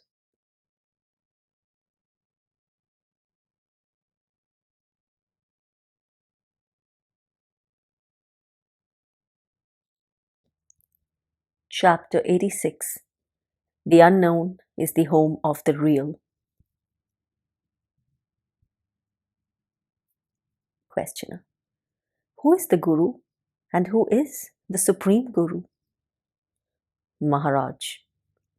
All that happens in your consciousness is your Guru, and pure awareness beyond consciousness is the Supreme Guru.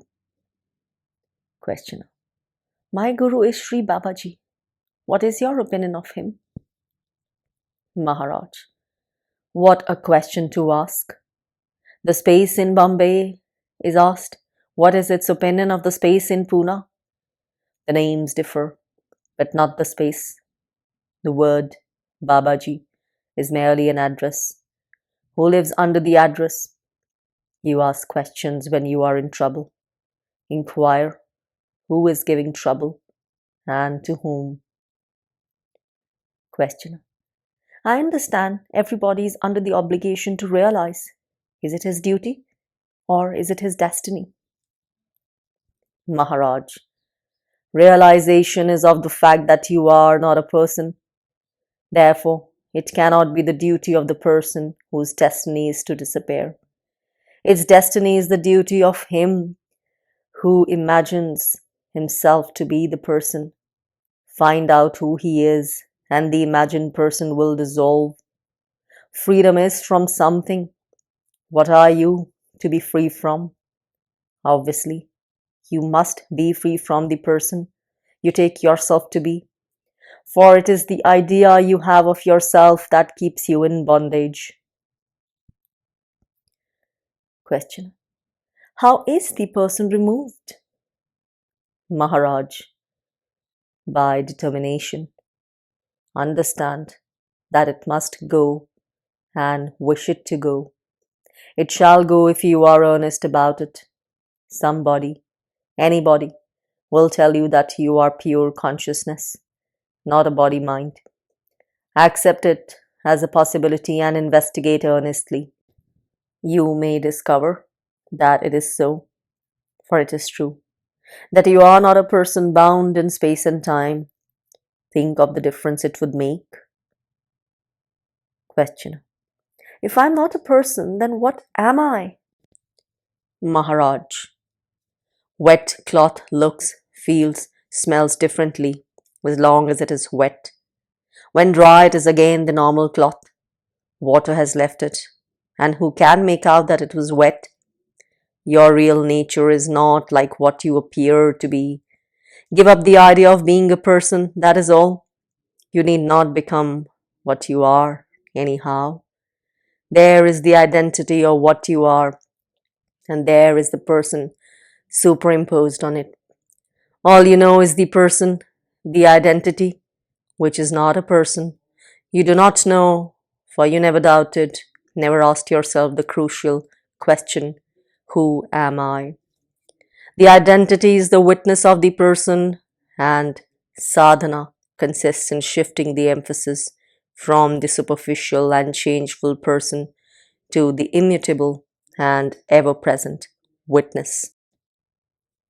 Questioner. How is it that the question, who am I, attracts me little? I prefer to spend my time in the sweet company of saints. Maharaj. Abiding in your own being is also holy company. If you have no problem of suffering and release from suffering, you will not find the energy and persistence needed for self-inquiry. You cannot manufacture a crisis. It must be genuine. Question. How does a genuine crisis happen? Maharaj. It happens every moment, but you are not alert enough. A shadow on your neighbor's face, the immense and all-pervading sorrow of existence, is a constant factor in your life, but you refuse to take notice.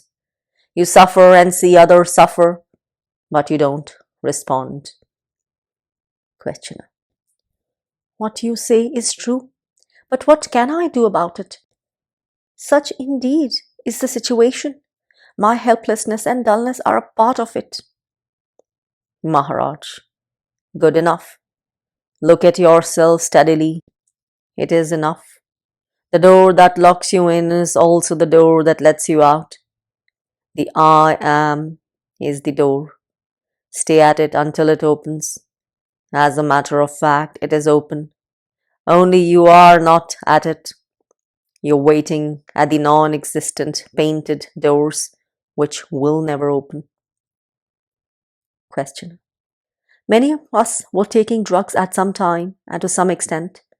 People told us to take drugs in order to break through into higher levels of consciousness. Others advised us to have abundant sex for the same purpose. What is your opinion in the matter? Maharaj. No doubt. A drug that can affect your brain can also affect your mind and give you all the strange experiences promised. But what are all the drugs compared to the drug that gave you this most unusual experience of being born and living in sorrow and fear, in search of happiness which does not come or does not last, you should inquire into the nature of this drug and find an antidote. Birth, life, death, they are one. Find out what has caused them. Before you were born, you were already drugged. What kind of drug was it? You may cure yourself of all diseases, but if you are still under the influence of the primordial drug, of what use are the superficial cures? Question. Is it not karma that causes rebirth? Maharaj. You may change the name, but the fact remains. What is the drug which you call karma or destiny? It made you believe yourself to be what you are not. What is it? And can you be free of it? Before you go further, you must accept, at least as a working theory, that you are not what you appear to be, that you are under the influence of a drug. Then only will you have the urge and the patience to examine the symptoms and search for their common cause. All that a guru can tell you is, my dear sir, you are quite mistaken about yourself. You are not the person you think yourself to be. Trust nobody, not even yourself. Search, find out, remove and reject every assumption till you reach the living waters and the rock of truth. Until you are free of the drug, all your religions and sciences and prayers and yogas are of no use to you, for based on a mistake, they strengthen it. But if you stay with the idea that you are not the body, nor the mind, nor even the witness, but altogether beyond, your mind will grow in clarity, your desires in purity, your actions in charity, and that inner distillation will take you to another world, a world of truth and fearless love. Resist your old habits of feeling and thinking. Keep on telling yourself, no, not so. It cannot be so. I am not like this. I do not need it. I do not want it. And a day will come, surely, when the entire structure of error and despair will collapse and the ground will be free for a new life. After all, you must remember that all your preoccupations with yourself are only during waking hours and partly in your dreams. In sleep, all is put aside and forgotten. It shows how little importance is your waking life, even to yourself, that merely lying down and closing the eyes can end it. Each time you go to sleep, you do so without the least certainty of waking up, and yet you accept the risk. Questioner. When you sleep, are you conscious or unconscious? Maharaj. I remain conscious, but not conscious of being a particular person. Questioner. Can you give us a taste of the experience of self-realization? Maharaj. Take the whole of it. It is here for the asking, but you do not ask. Even when you ask, you do not take. Find out what prevents you from taking. Questioner. I know what prevents. My ego. Maharaj. Get busy then with your ego. Leave me alone. As long as you are locked up within your mind, my state is beyond your grasp. Questioner. I find I have no more questions to ask. Maharaj. Were you really at war with your ego? You would have put many more questions. You are short of questions because you are not really interested. At present, you are moved by the pleasure-pain principle, which is the ego. You are going along with the ego, but you are not fighting it. You are not even aware how totally you are swayed by personal considerations. A man should be always in revolt against himself, for the ego, like a crooked mirror, narrows down and distorts. It is the worst of all the tyrants. It dominates you absolutely. Questioner. When there is no I, who is free? Maharaj. The world is free of a mighty nuisance. Good enough. Questioner. Good for whom? Maharaj. Good for everybody. It is like a rope stretched across the street. It snarls up traffic. Roll it up. It is there, as mere identity, useful when needed. Freedom from the ego self is the fruit of self-inquiry. Questioner. There was a time when I was most displeased with myself. Now I have met my Guru and I am at peace, after having surrendered myself to him completely. Maharaj. If you watch your daily life, you will see that you have surrendered nothing. You have merely added the word surrender to your vocabulary and made your Guru into a peg to hang your problems on. Real surrender means doing nothing unless prompted by the Guru. You step, so to say, aside and let your Guru live your life. You merely watch and wonder how easily he solves the problems which to you seemed insoluble. Questioner. As I sit here, I see the room, the people. I see you too. How does it look at your end? What do you see? Maharaj. Nothing. I look, but I do not see in the sense of creating images, clothed with judgments. I do not describe nor evaluate. I look, I see you. But neither attitude nor opinion cloud my vision. And when I turn my eyes away, my mind does not allow memory to linger. It is at once free and fresh for the next impression. Question. As I am here looking at you, I cannot locate the event in space and time. There is something eternal and universal about the transmission of wisdom that is taking place. 10,000 years earlier or later, make no difference. The event itself is timeless. Maharaj. Man does not change much over the ages. Human problems remain the same and call for the same answers. Your being conscious of what you call transmission of wisdom shows that wisdom has not yet been transmitted. When you have it, you are no longer conscious of it. What is really your own, you are not conscious of. What you are conscious of is neither you nor yours. Yours is the power of perception, not what you perceive. It is a mistake to take the conscious to be the whole of man. Man is the unconscious, conscious and the superconscious, but you are not the man. Yours is the cinema screen, the light as well as the seeing power, but the picture is not you. Questioner. Must I search for the Guru, or shall I stay with whomever I have found? Maharaj.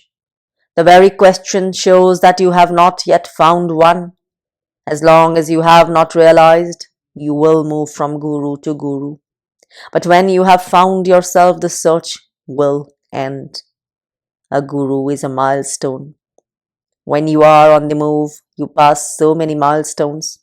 When you have reached your destination, it is the last alone that mattered.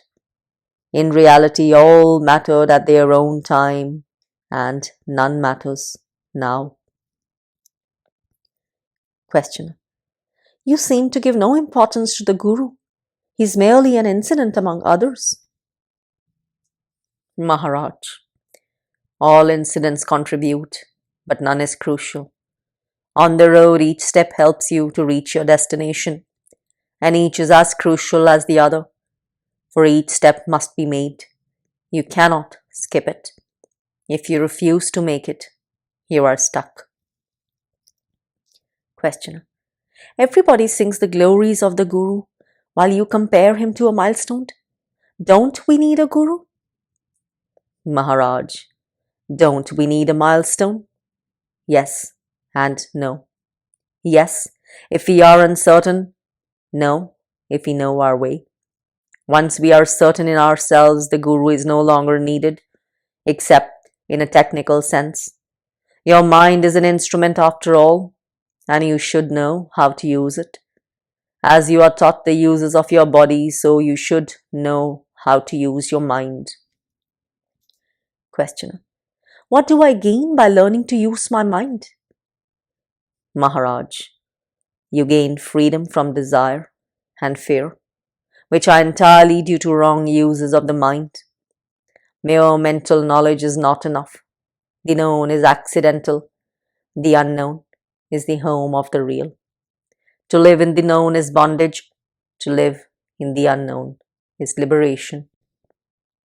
Questioner: I have understood that all spiritual practice consists in the elimination of the personal self.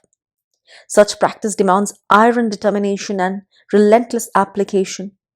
Where to find the integrity and energy for such work? Maharaj: you will find it in the company of the wise.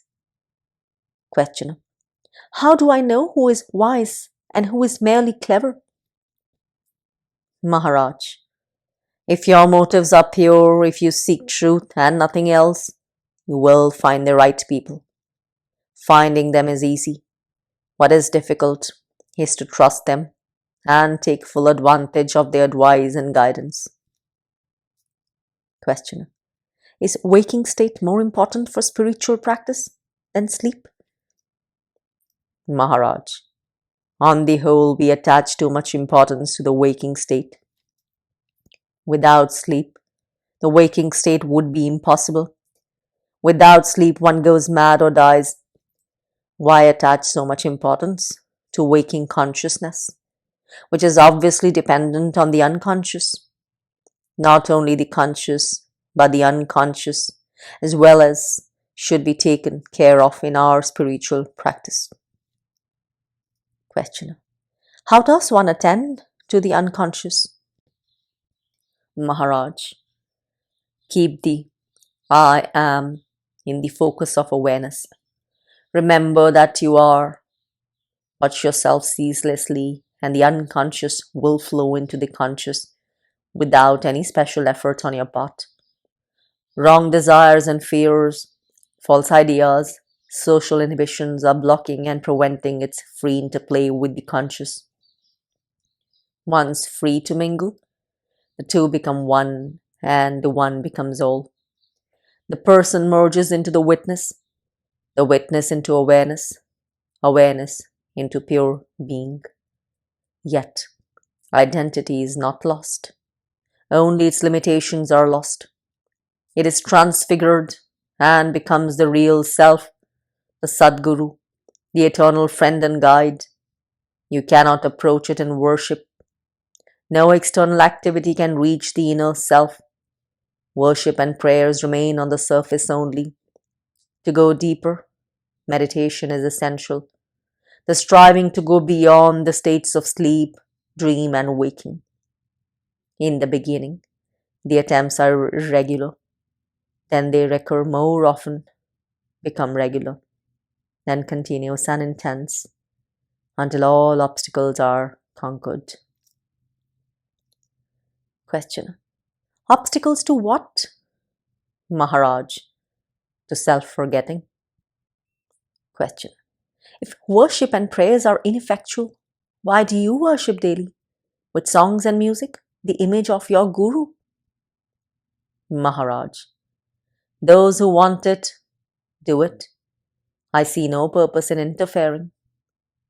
Questioner: but you take part in it. Maharaj: yes, it appears so. But why be so concerned with me? Give all your attention to the question, what is it that makes me conscious? Until your mind becomes the question itself and cannot think of anything else. Questioner: all and sundry are urging me to meditate. I find no zest in meditation, but I am interested in many other things. Some I want very much, and my mind goes to them. My attempts at meditation are so half-hearted. What am I to do? Maharaj: ask yourself, to whom does it all happen? Use everything as an opportunity to go within. Light your way by burning up obstacles in the intensity of awareness. When you happen to desire or fear, it is not the desire or fear that are wrong and must go, but the person who desires and fears. There is no point in fighting desires and fears which may be perfectly natural and justified. It is the person who is swayed by them that is the cause of mistakes, past and future. This person should be carefully examined and its falseness seen. Then its power over you will end. After all, it subsides each time you go to sleep. In deep sleep, you are not a self-conscious person, yet you're alive. When you are alive and conscious, but no longer self-conscious, you are not a person anymore. During the waking hours, you are as if on the stage, playing a role. But what are you when the play is over? You are what you are. What you were before the play began, you remain when it is over. Look at yourself as performing on the stage of life. The performance may be splendid or clumsy, but you are not in it. You merely watch it with interest and sympathy, of course, but keeping in mind all the time that you are only watching while the play, life, is going on. Questioner: you're always stressing the cognition aspect of reality. You hardly ever mention affection and will, never. Maharaj: will, affection, bliss, striving and enjoying are so deeply tainted with the personal that they cannot be trusted. The clarification and purification needed at the very start of the journey, only awareness can give. Love and will shall have their turn, but the ground must be prepared. The sun of awareness must rise first. All else will follow.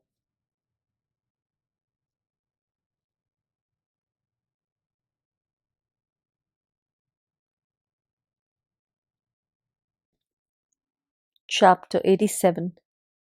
Keep the mind silent, and you shall discover. Questioner: once I had a strange experience. I was not, nor was the world. There was only light, within and without, an immense peace. This lasted for 4 days, and then I returned to the everyday consciousness. Now I have a feeling that all I know is merely a scaffolding, a covering hiding the building under construction. The architect, the design, the plans, the purpose. Nothing I know. Some activity is going on. Things are happening. That is all I can say. I am that scaffolding, something very flimsy and short-lived.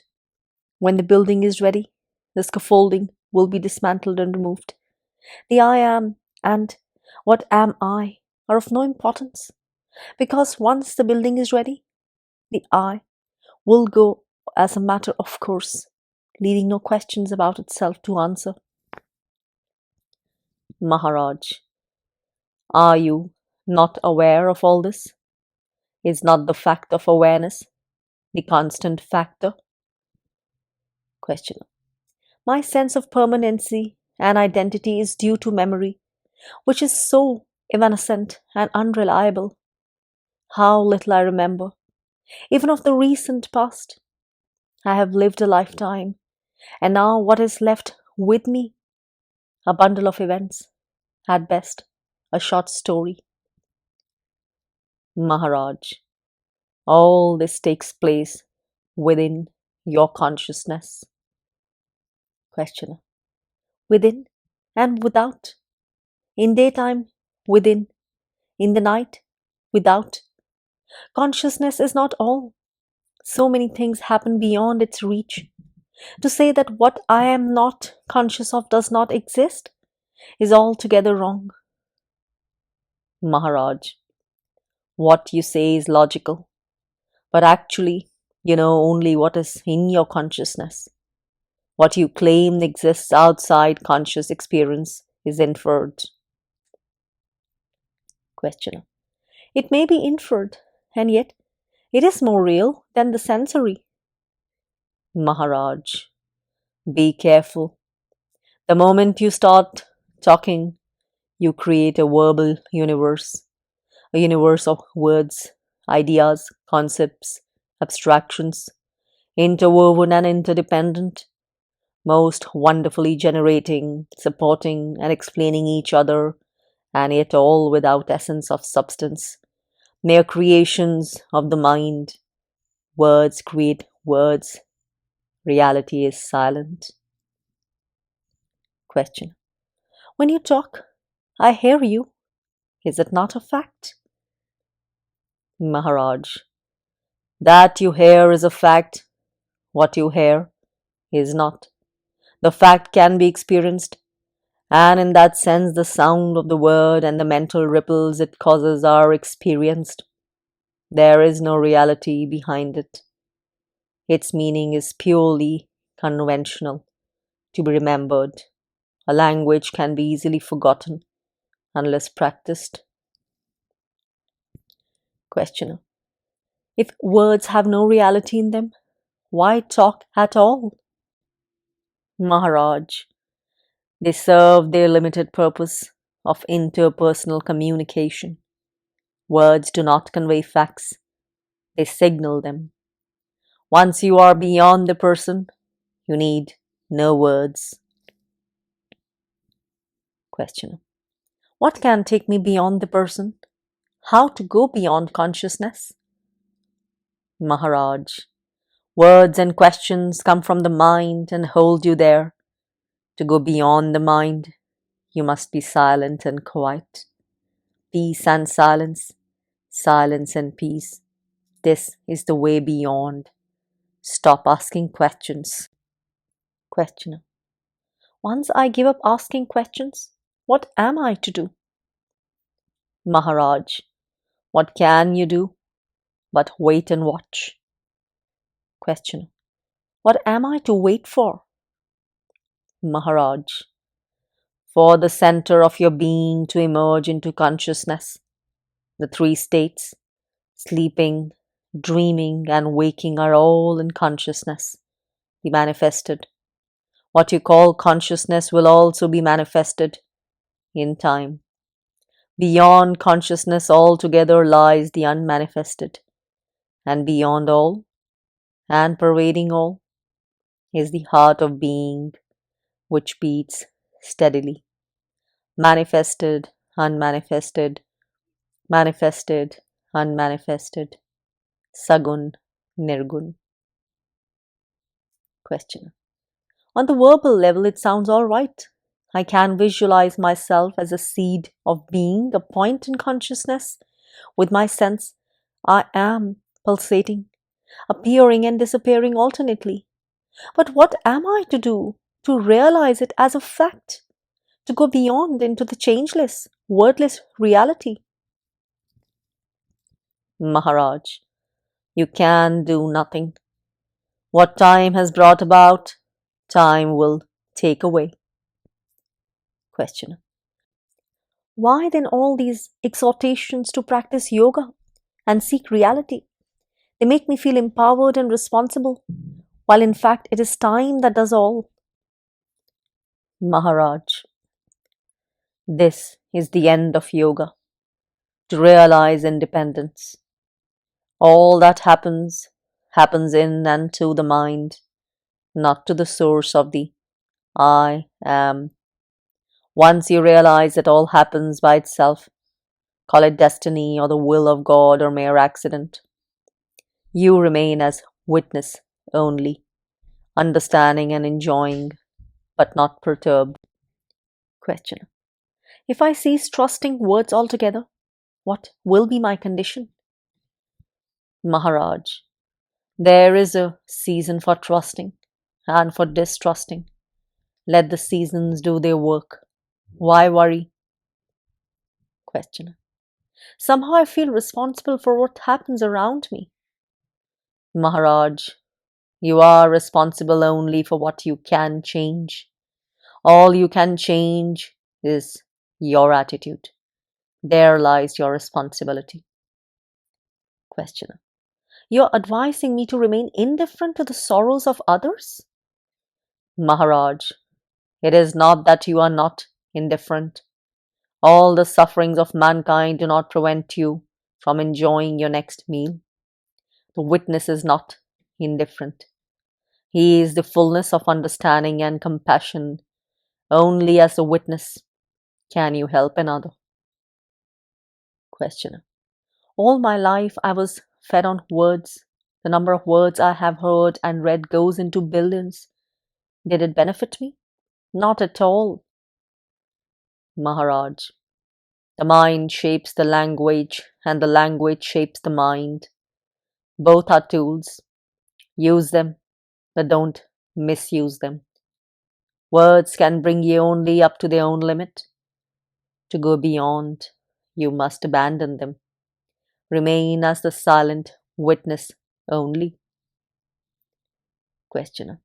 How can I? The world disturbs me greatly. Maharaj, it is because you think yourself big enough to be affected by the world. It is not so.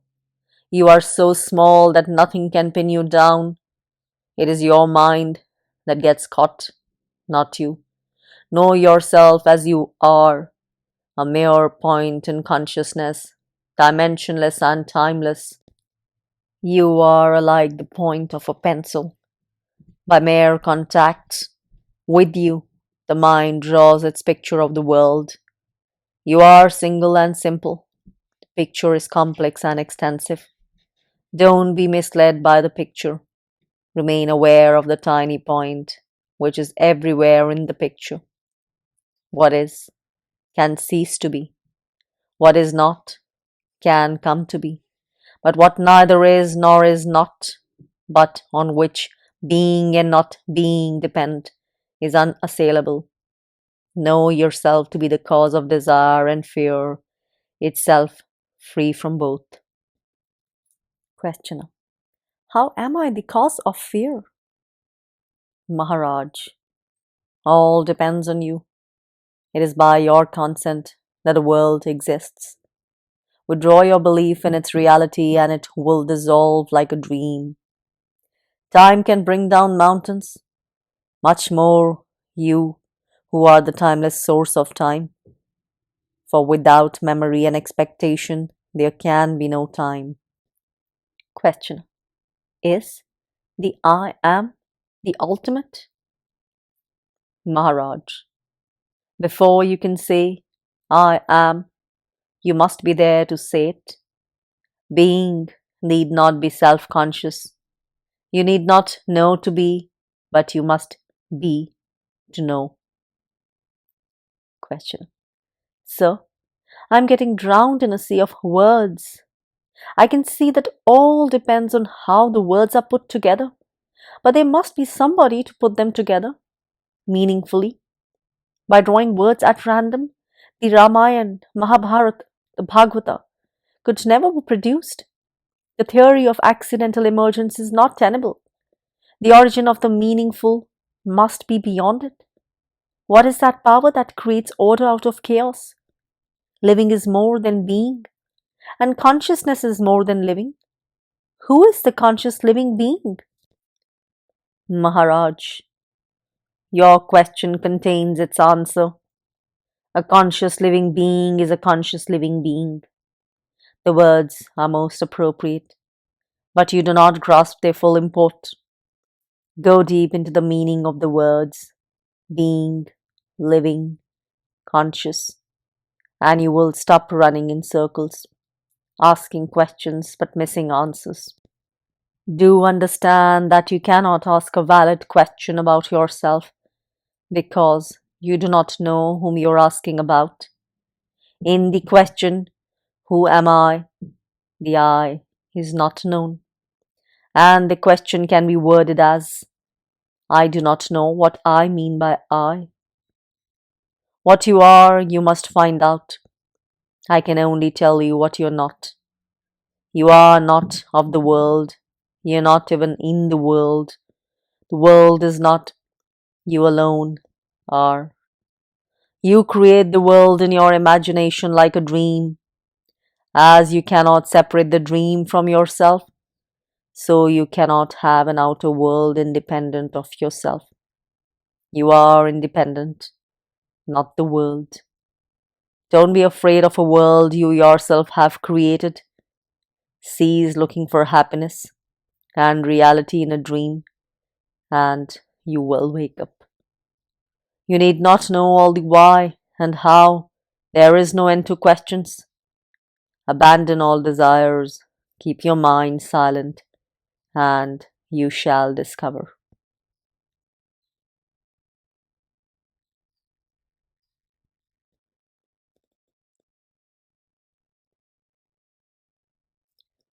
Chapter 88. Knowledge by the mind is not true knowledge. Questioner. Do you experience the three states of waking, dreaming, and sleeping just as we do, or otherwise? Maharaj. All the three states are sleep to me. My waking state is beyond them. As I look at you, you all seem asleep, dreaming up worlds of your own. I am aware, for I imagine nothing. It is not samadhi, which is but a kind of sleep. It is just a state unaffected by the mind, free from the past and future. In your case, it is distorted by desire and fear, by memories and hopes. In mine, it is as it is, normal. To be a person is to be asleep. Questioner. Between the body and pure awareness stands the inner organ, Antahakaran, the subtle body, the mental body, whatever the name. Just as a whirling mirror converts sunlight into a manifold pattern of streaks and colors, so does the subtle body convert the simple light of the shining self into a diversified world. Thus have I understood your teaching. What I cannot grasp is how did this subtle body arise in the first instance? Maharaj. It is created with the emergence of the I am idea. The two are one. Questioner. How did the I am appear? Maharaj. In your world, everything must have a beginning and an end. If it does not, you call it eternal. In my view, there is no such thing as beginning or end. These are all related to time. Timeless being is entirely in the now. Questioner. The Antahakaran, or the subtle body, is it real or unreal? Maharaj. It is momentary, real when present, unreal when over. Questioner. What kind of reality is momentary? Maharaj. Call it empirical or actual or factual. It is the reality of immediate experience, here and now, which cannot be denied. You can question the description and the meaning, but not the event itself.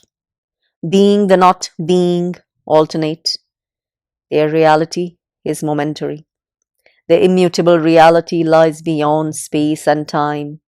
Realize the momentariness of being and not being, and be free from both. Questioner. Things may be transient, yet they are very much with us in endless repetition. Maharaj. Desires are strong. It is desire that causes repetition. There is no recurrence where desire is not. Questioner. What about fear? Maharaj. Desire is of the past. Fear is of the future. The memory of past suffering and the fear of its recurrence make one anxious about the future. Questioner. There is also the fear of the unknown. Maharaj.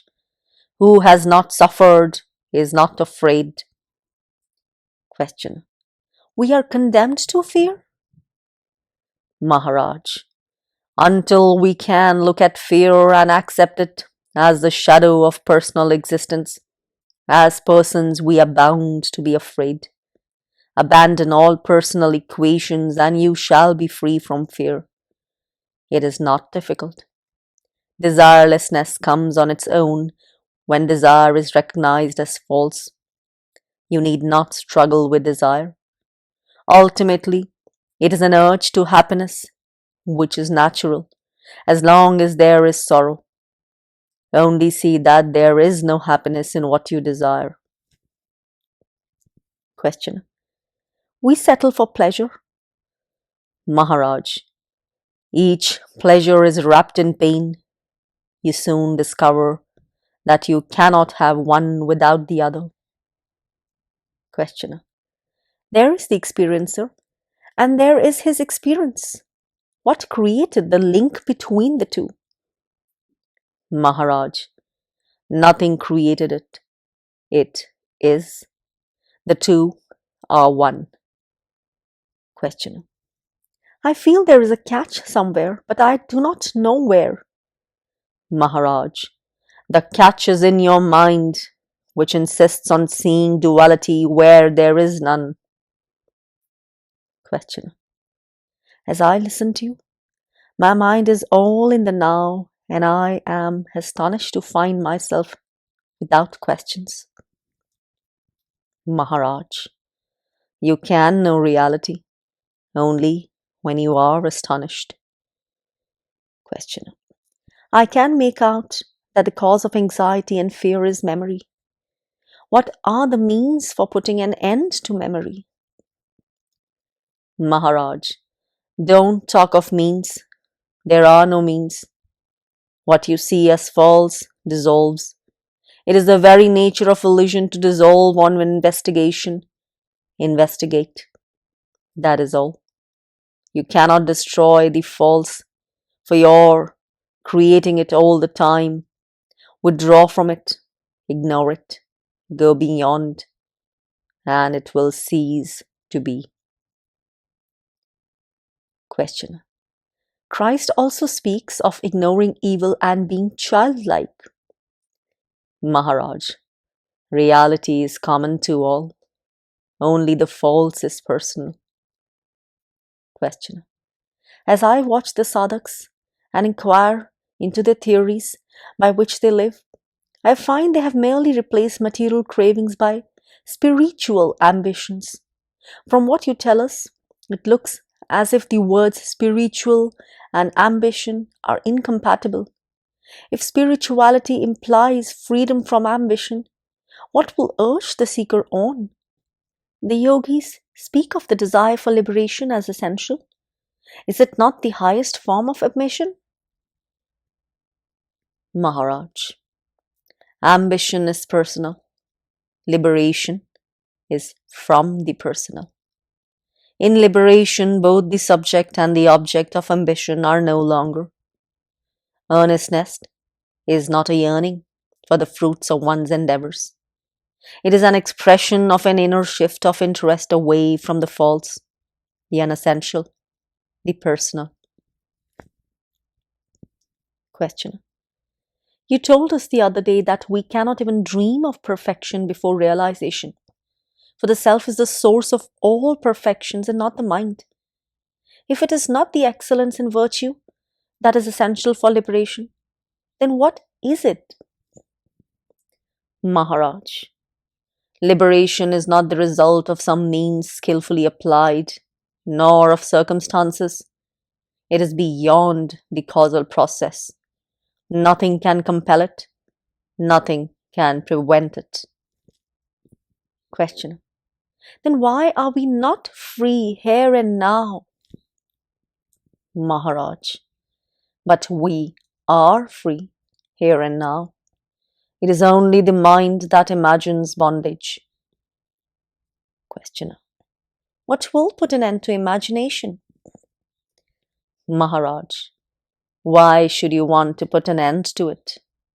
Once you know your mind and its miraculous powers and remove what poisoned it, the idea of a separate and isolated person, you just leave it alone to do its work. among things for which it is well suited. To keep the mind in its own place and on its own work is the liberation of the mind. Questioner. What is the work of the mind? Maharaj. The mind is of the wife, of the heart, and the world their home, to be kept bright and happy. Questioner. I have not yet understood why, if nothing stands in the way of liberation, it does not happen here and now. Maharaj. Nothing stands in the way of your liberation, and it can happen here and now, but for your being more interested in other things. And you cannot fight with your interests. You must go with them, see through them, and watch them reveal themselves as mere errors of judgment and appreciation. Questioner. Will it not help me if I go and stay with some great and holy man? Maharaj. Great and holy people are always within your reach, but you do not recognize them. How will you know who is great and holy? By hearsay? Can you trust others in these matters, or even yourself? To convince you beyond the shadow of doubt, you need more than a commendation, more even than a momentary rapture. You may come across a great and holy man or woman and not even know for a long time your good fortune. The infant son of a great man for many years will not know the greatness of his father. You must mature to recognize greatness and purify your heart for holiness, or you will spend your time and money in vain and also miss what life offers you. There are good people among your friends. You can learn much from them. Running after saints is merely another game to play. Remember yourself instead and watch your daily life relentlessly. Be earnest, and you shall not fail to break the bonds of inattention and imagination. Questioner. Do you want me to struggle all alone? Maharaj. You are never alone. There are powers and presences who serve you all the time most faithfully. You may or may not perceive them. Nevertheless, they are real and active. When you realize that all is in your mind and that you are beyond the mind, then you are truly alone. Then all is you. Question. What is omniscience? Is God omniscient? Are you omniscient? We hear the expression universal witness. What does it mean? Does self-realization imply omniscience? Or is it a matter of specialized training? Maharaj. To lose entirely all interest in knowledge results in omniscience. It is but the gift of knowing what needs be known at the right moment for error-free action. After all, knowledge is needed for action, and if you act rightly, spontaneously, without bringing in the conscious, so much the better. Questioner. Can one know the mind of another person? Maharaj. Know your own mind first. It contains the entire universe, and with place to spare. Questioner. Your working theory seems to be that the waking state is not basically different from the dream and the dreamless sleep. The three states are essentially a case of mistaken self-identification with the body. Maybe it is true, but I feel it is not the whole truth. Maharaj, do not try to know the truth, for knowledge by the mind is not true knowledge. But you can know what is not true, which is enough to liberate you from the false.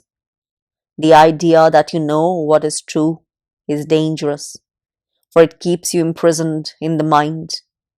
It is when you do not know that you are free to investigate, and there can be no salvation without investigation, because non-investigation is the main cause of bondage. Questioner. You say that the illusion of the world begins with the sense I am. But when I ask about the origin of the sense I am, you answer that it has no origin, for on investigation it dissolves. What is solid enough to build the world on cannot be mere illusion. The I am is the only changeless factor I am conscious of. How can it be false? Maharaj, it is not the I am that is false, but what you take yourself to be. I can see, beyond the least shadow of doubt, that you are not what you believe yourself to be. Logic or no logic, you cannot deny the obvious. You are nothing that you are conscious of. Apply yourself diligently to pulling apart the structure you have built in your mind. What the mind has done, the mind must undo. Question. You cannot deny the present moment, mind or no mind. What is now is. You may question the appearance but not the fact. What is at the root of the fact? Maharaj, the I am is at the root of all appearance and the permanent link in the succession of events that we call life. But I am beyond the I am. Questioner. I have found that realized people usually describe this state in terms borrowed from their religion. You happen to be a Hindu, so you talk of Brahma, Vishnu, and Shiva and use Hindu approaches and imagery. Kindly tell us, what is the experience behind your words? What reality do they refer to? Maharaj, it is my way of talking, a language I was taught to use. Questioner. But what is behind the language? Maharaj, how can I put it into words except negating them? Therefore, I use words like timeless, spaceless, causeless. These two are words, but they are empty of meaning. They suit my purpose. Question. If they are meaningless, why use them? Maharaj, because you want words where no words apply. Questioner. I can see your point. Again, you have robbed me of my question.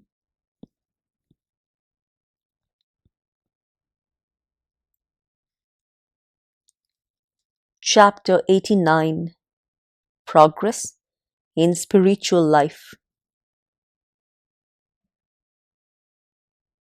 Questioner. We are two girls from England visiting India. We know little about yoga and we are here because we were told that spiritual teachers play an important role in Indian life. Maharaj, you are welcome. There is nothing new you will find here. The work we are doing is timeless. It was the same 10,000 years ago and will be the same 10,000 years hence. Centuries roll on, but the human problem does not change. The problem of suffering and the ending of suffering. Question. The other day, 7 young foreigners turned up asking for a place to sleep for a few nights. They came to see their guru who was lecturing in Bombay. I met him. A very pleasant-looking young man he is, apparently very matter-of-fact and efficient, but with an atmosphere of peace and silence about him. His teaching is traditional with stress on karma yoga, selfless work, service of the guru, and so on.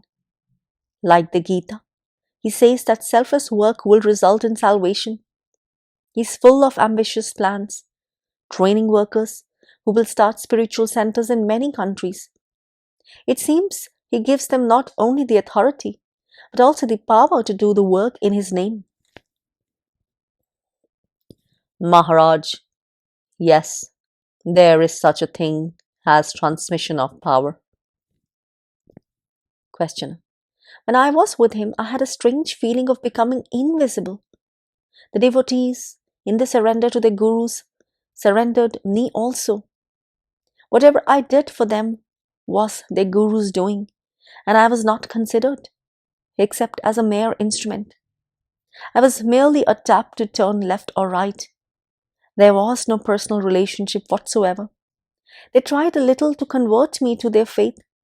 As soon as they felt resistance, they just dropped me from the field of their attention. Even between themselves, they did not appear very much related. It is their common interest in their guru that kept them together. I found it rather cold, almost inhuman.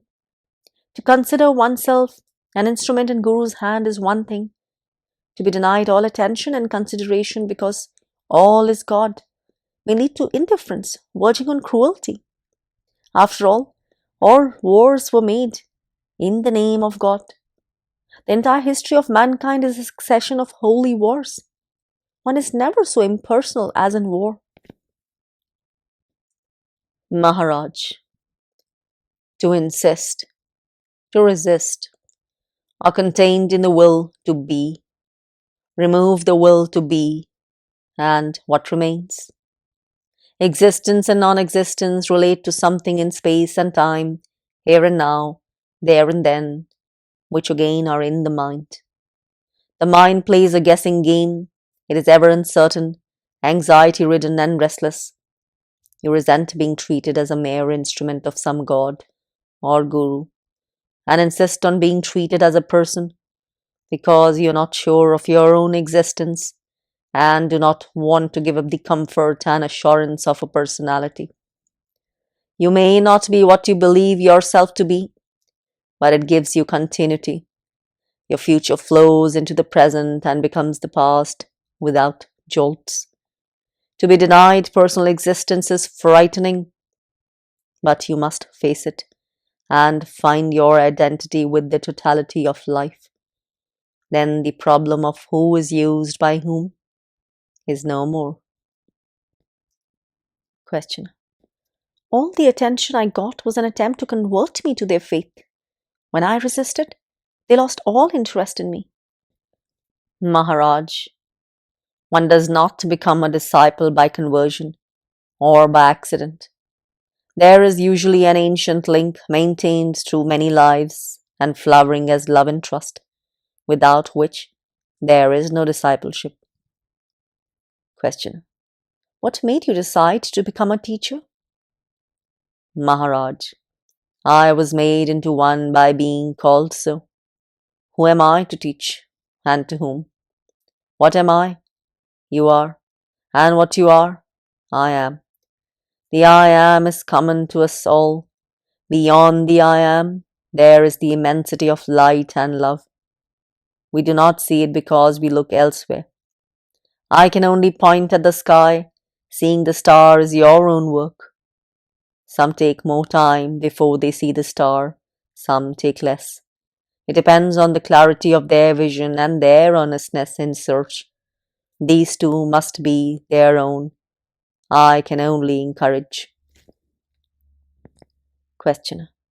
What am I expected to do when I become a disciple? Maharaj.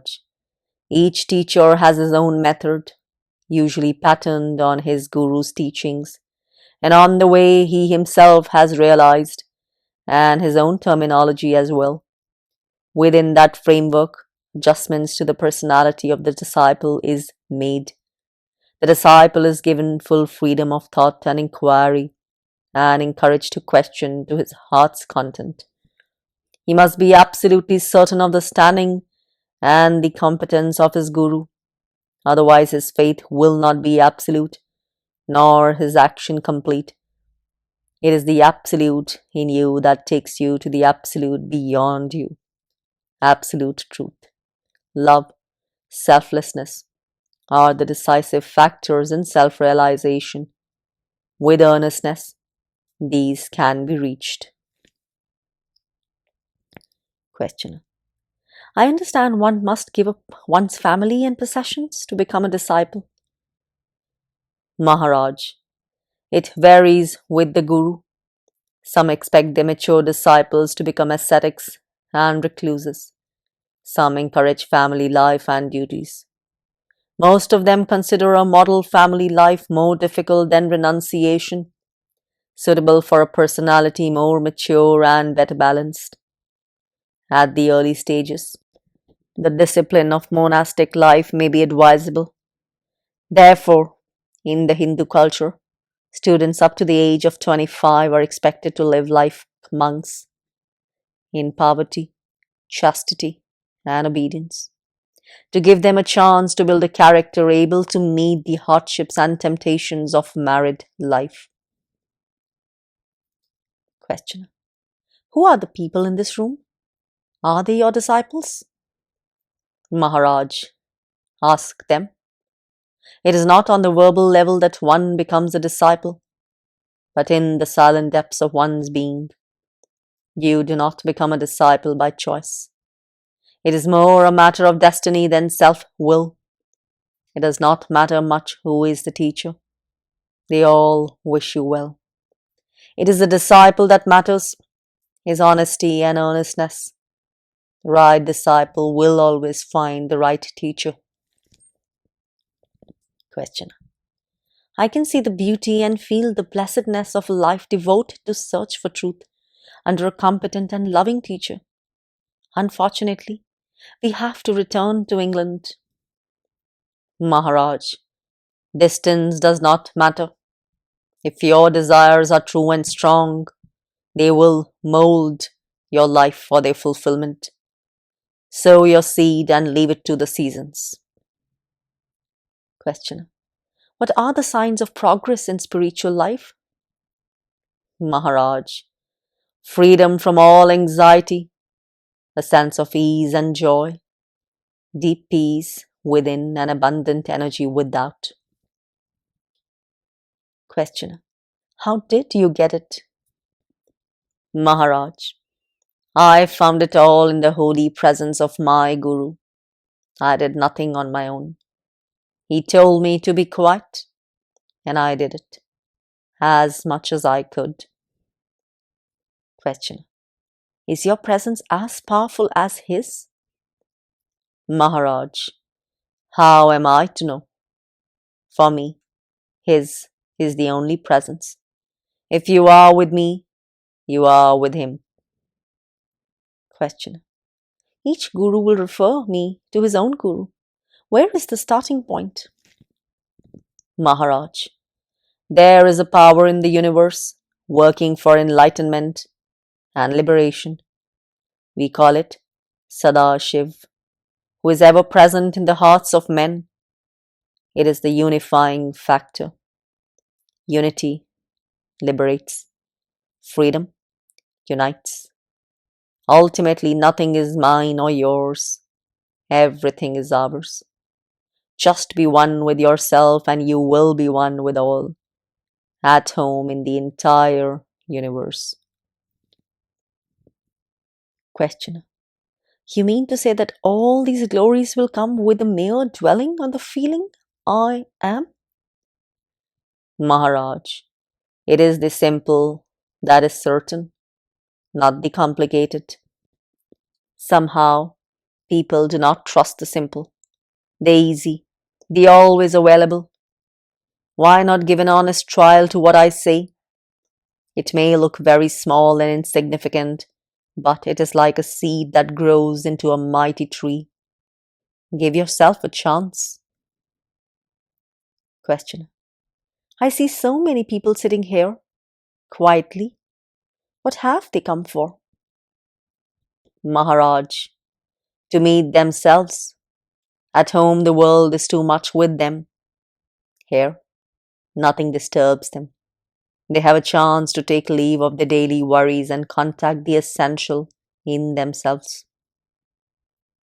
Question: what is the course of training in self-awareness? Maharaj: there is no need of training. Awareness is always with you. The same attention that you give to the outer, you turn to the inner. No new or special kind of awareness is needed. Questioner: do you help people personally? Maharaj, people do come to discuss their problems. Apparently, they derive some help or they would not come. Questioner. Are the talks with people always in public? Or will you talk to them privately also?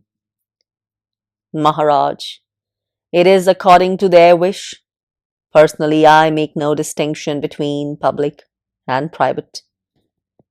Questioner. Are you always available or have you other work to do? Maharaj, I am always available, but the hours in the morning and late afternoon are the most convenient. Questioner. I understand that no work ranks higher than the work of a spiritual teacher. Maharaj, the motive matters supremely.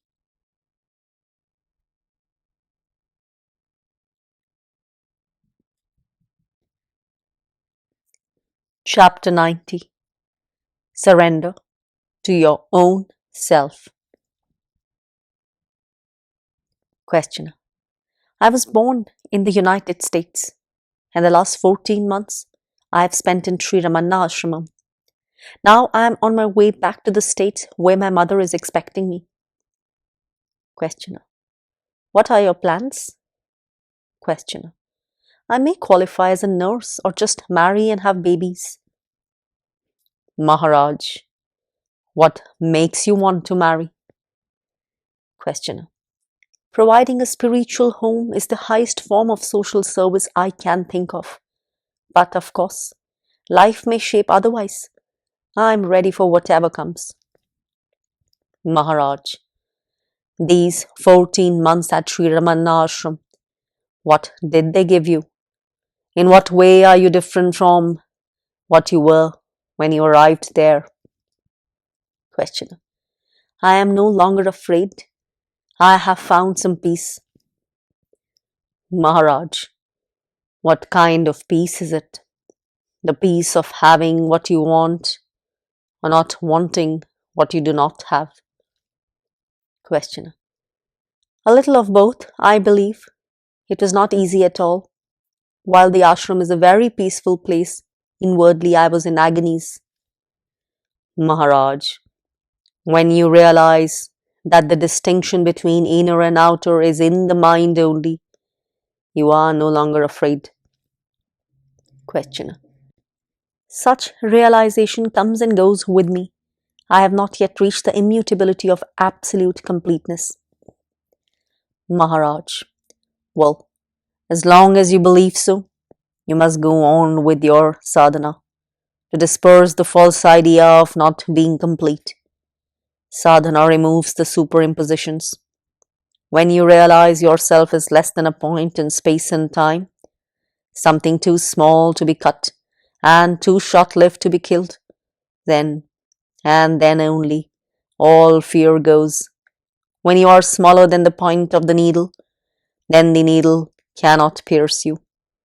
You pierce the needle. Questioner. Yes, that is how I feel sometimes. Indomitable. I am more than fearless. I am fearlessness itself. Maharaj, what made you go to the ashram? Questioner. I had an unhappy love affair and suffered hell. Neither drink nor drugs could help me. I was groping and came across some books on yoga. From book to book, from clue to clue, I came to Ramana Ashram. Maharaj, were the same tragedy to happen to you again, would you suffer as much, considering your present state of mind? Questioner. Oh no, I would not let myself suffer again. I would kill myself. Maharaj, so you are not afraid to die? Questioner. I am afraid of dying, not of death itself. I imagine the dying process to be painful and ugly. Maharaj, how do you know? It need not be so. It may be beautiful and peaceful. Once you know that death happens to the body and not to you, you just watch your body falling off like a discarded garment. Question. I am fully aware that my fear of death is due to apprehensions and not knowledge? Maharaj, human beings die every second. The fear and the agony of dying hangs over the world like a cloud. No wonder you too are afraid. But once you know that the body alone dies and not the continuity of memory and the sense of I am reflected in it, you are afraid no longer. Question. Well, let us die and see. Maharaj, give attention and you will find that birth and death are one, that life pulsates between being and not being, and that each needs the other for completeness. You are born to die and you die to be reborn. Questioner. Does not detachment stop the process? Maharaj, with detachment the fear goes, not the fact. Questioner. Shall I be compelled to be reborn? How dreadful.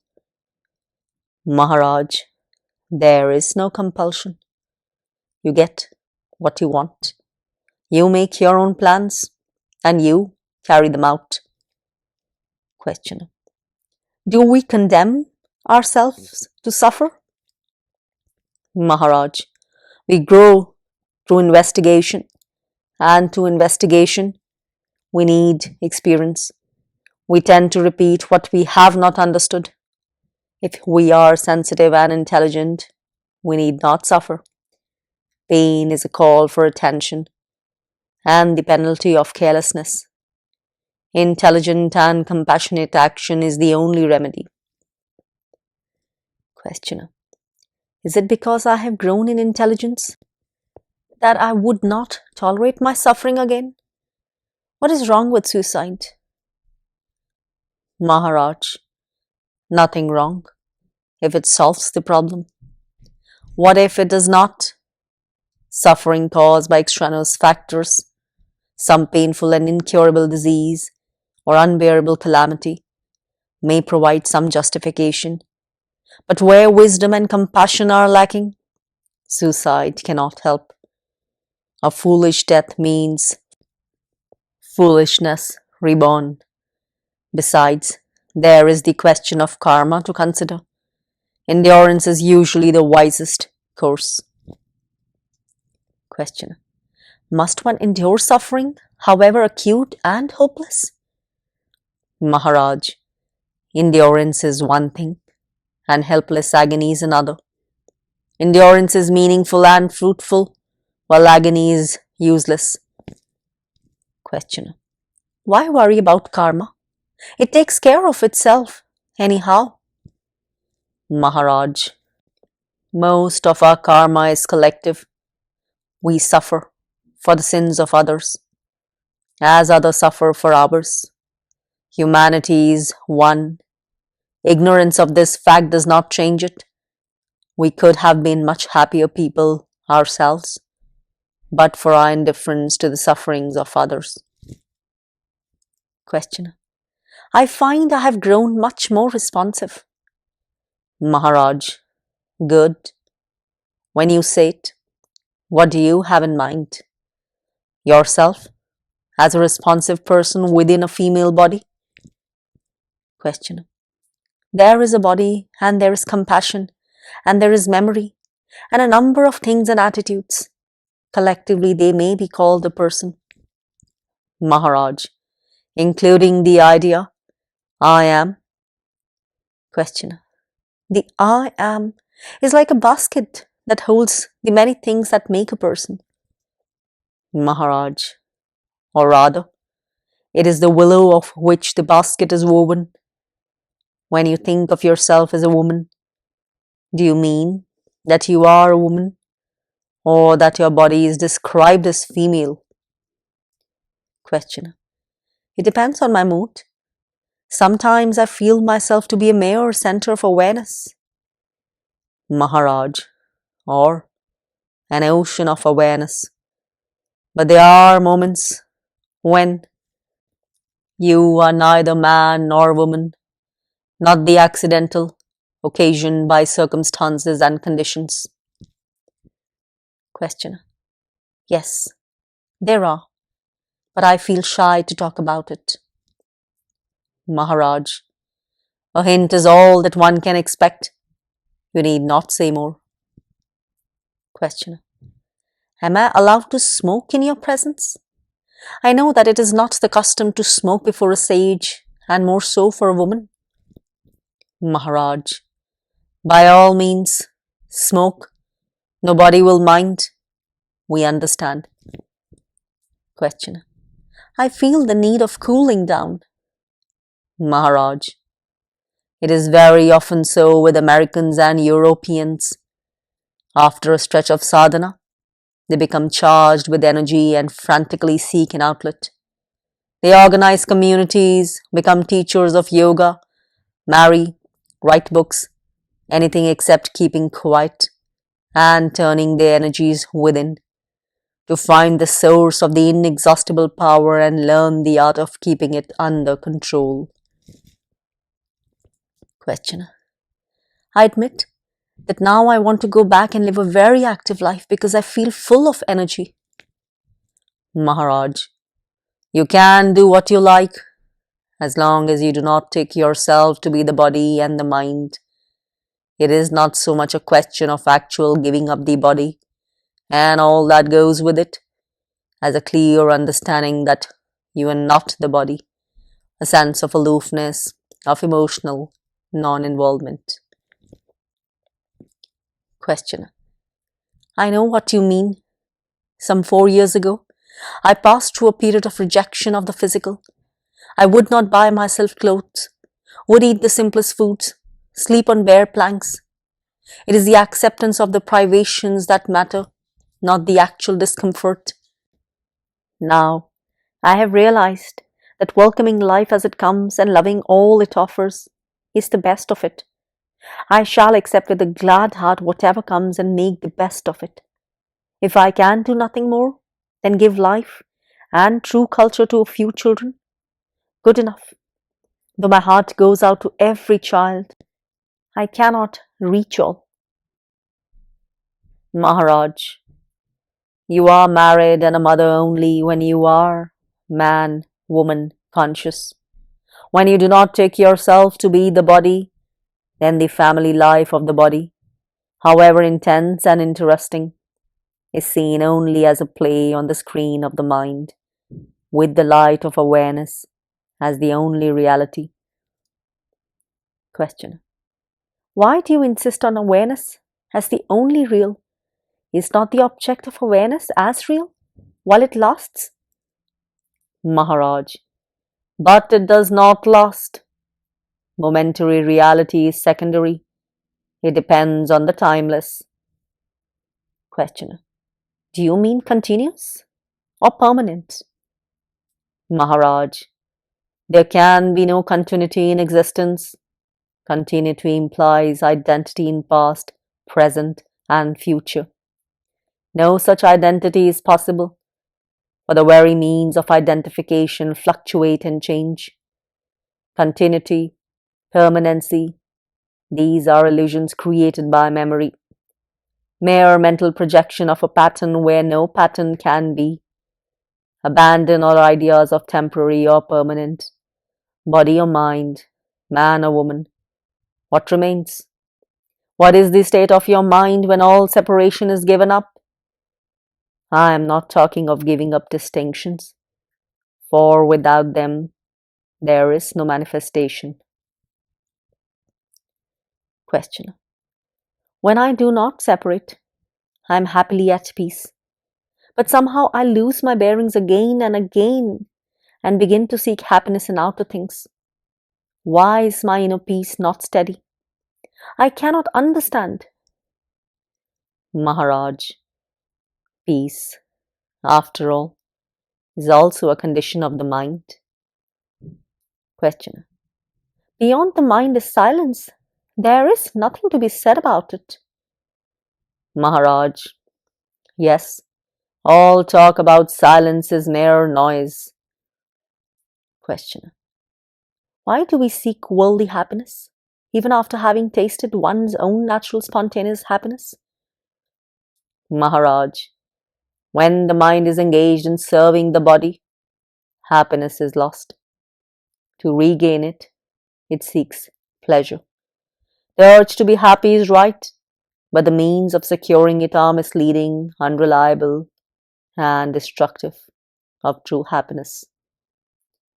Questioner. Is pleasure always wrong? Maharaj. The right state and use of the body and the mind are intensely pleasant. It is the search for pleasure that is wrong.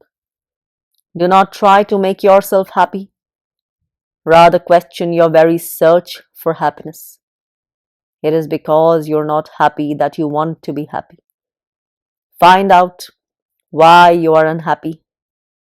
Because you're not happy. You seek happiness in pleasure. Pleasure brings pain, and therefore you call it worldly. You then long for some other pleasure without pain, which you call divine. In reality, pleasure is but a respite from pain.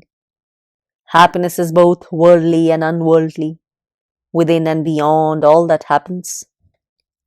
Make no distinction. Don't separate the inseparable, and do not alienate yourself from life. Questioner. How well I understand you now. Before my stay at Ramana Ashram, I was tyrannized by conscience, always sitting in judgment over myself. Now I am completely relaxed, fully accepting myself as I am.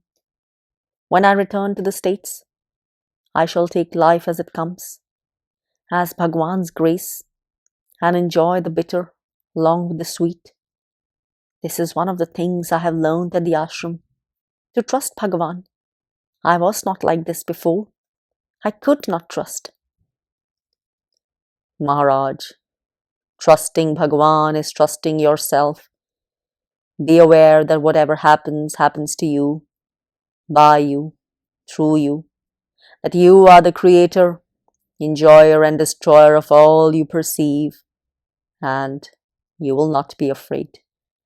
Unafraid, you will not be unhappy, nor will you seek happiness. In the mirror of your mind, all kinds of pictures appear and disappear. Knowing that they are entirely your own creations, watch them silently come and go. Be alert, but not perturbed. This attitude of silent observation is the very foundation of yoga. You see the picture, but you are not the picture. Questioner. I find that the thought of death frightens me because I do not want to be reborn. I know that none compels, yet the presence of unsatisfied desires is overwhelming, and I may not be able to resist. Maharaj, the question of resistance does not arise. What is born and reborn is not you. Let it happen. Watch it happen. Questioner. Why then be at all concerned? Maharaj, but you are concerned, and you will be concerned as long as the picture clashes with your own sense of truth, love and beauty. The desire for harmony and peace is ineradicable, but once it is fulfilled, the concern ceases and physical life becomes effortless and below the level of attention.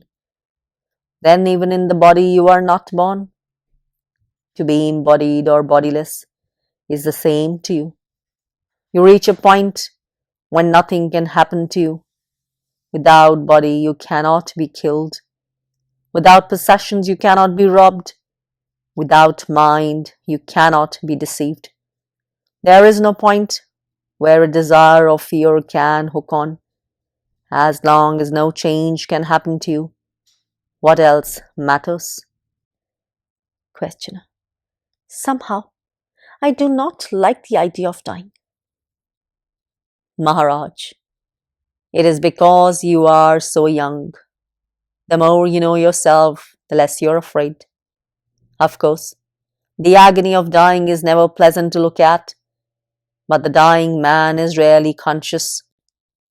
Questioner. Does he return to consciousness? Maharaj, it is very much like sleep. For a time, the person is out of focus, and then it returns. Questioner. The same person? Maharaj, the person, being a creature of circumstances, necessarily changes along with them, like the flame that changes with the fuel. Only the process goes on, creating time and space. Questioner. Well, God will look after me. I can leave everything to Him. Maharaj, even faith in God is only a stage on the way. Ultimately, you abandon all, for you come to something so simple that there are no words to express it. Questioner. I am just beginning. At the start, I had no faith, no trust. I was afraid to let things happen. The world seemed to be a very dangerous and inimical place. Now, at least I can talk of trusting the Guru or God. Let me grow. Don't drive me on. Let me proceed at my own pace. Maharaj, by all means proceed. But you don't. You are still stuck in the ideas of man and woman, old and young, life and death. Go on, go beyond. A thing recognized is a thing transcended. Question. Sir, wherever I go, people take it to be their duty to find faults with me and goad me on. I'm fed up with this spiritual fortune making. What is wrong with my present, that it should be sacrificed to a future, however glorious? You say reality is in the now. I love my now. I want it. I do not want to be eternally anxious about my stature and its future. I do not want to chase the more and the better. Let me love what I have. Maharaj, you are quite right. Do it. Only be honest. Just love what you love. Don't strive and strain. Questioner. This is what I call surrender to the Guru. Maharaj, why exteriorize? Surrender to your own self, of which everything is an expression.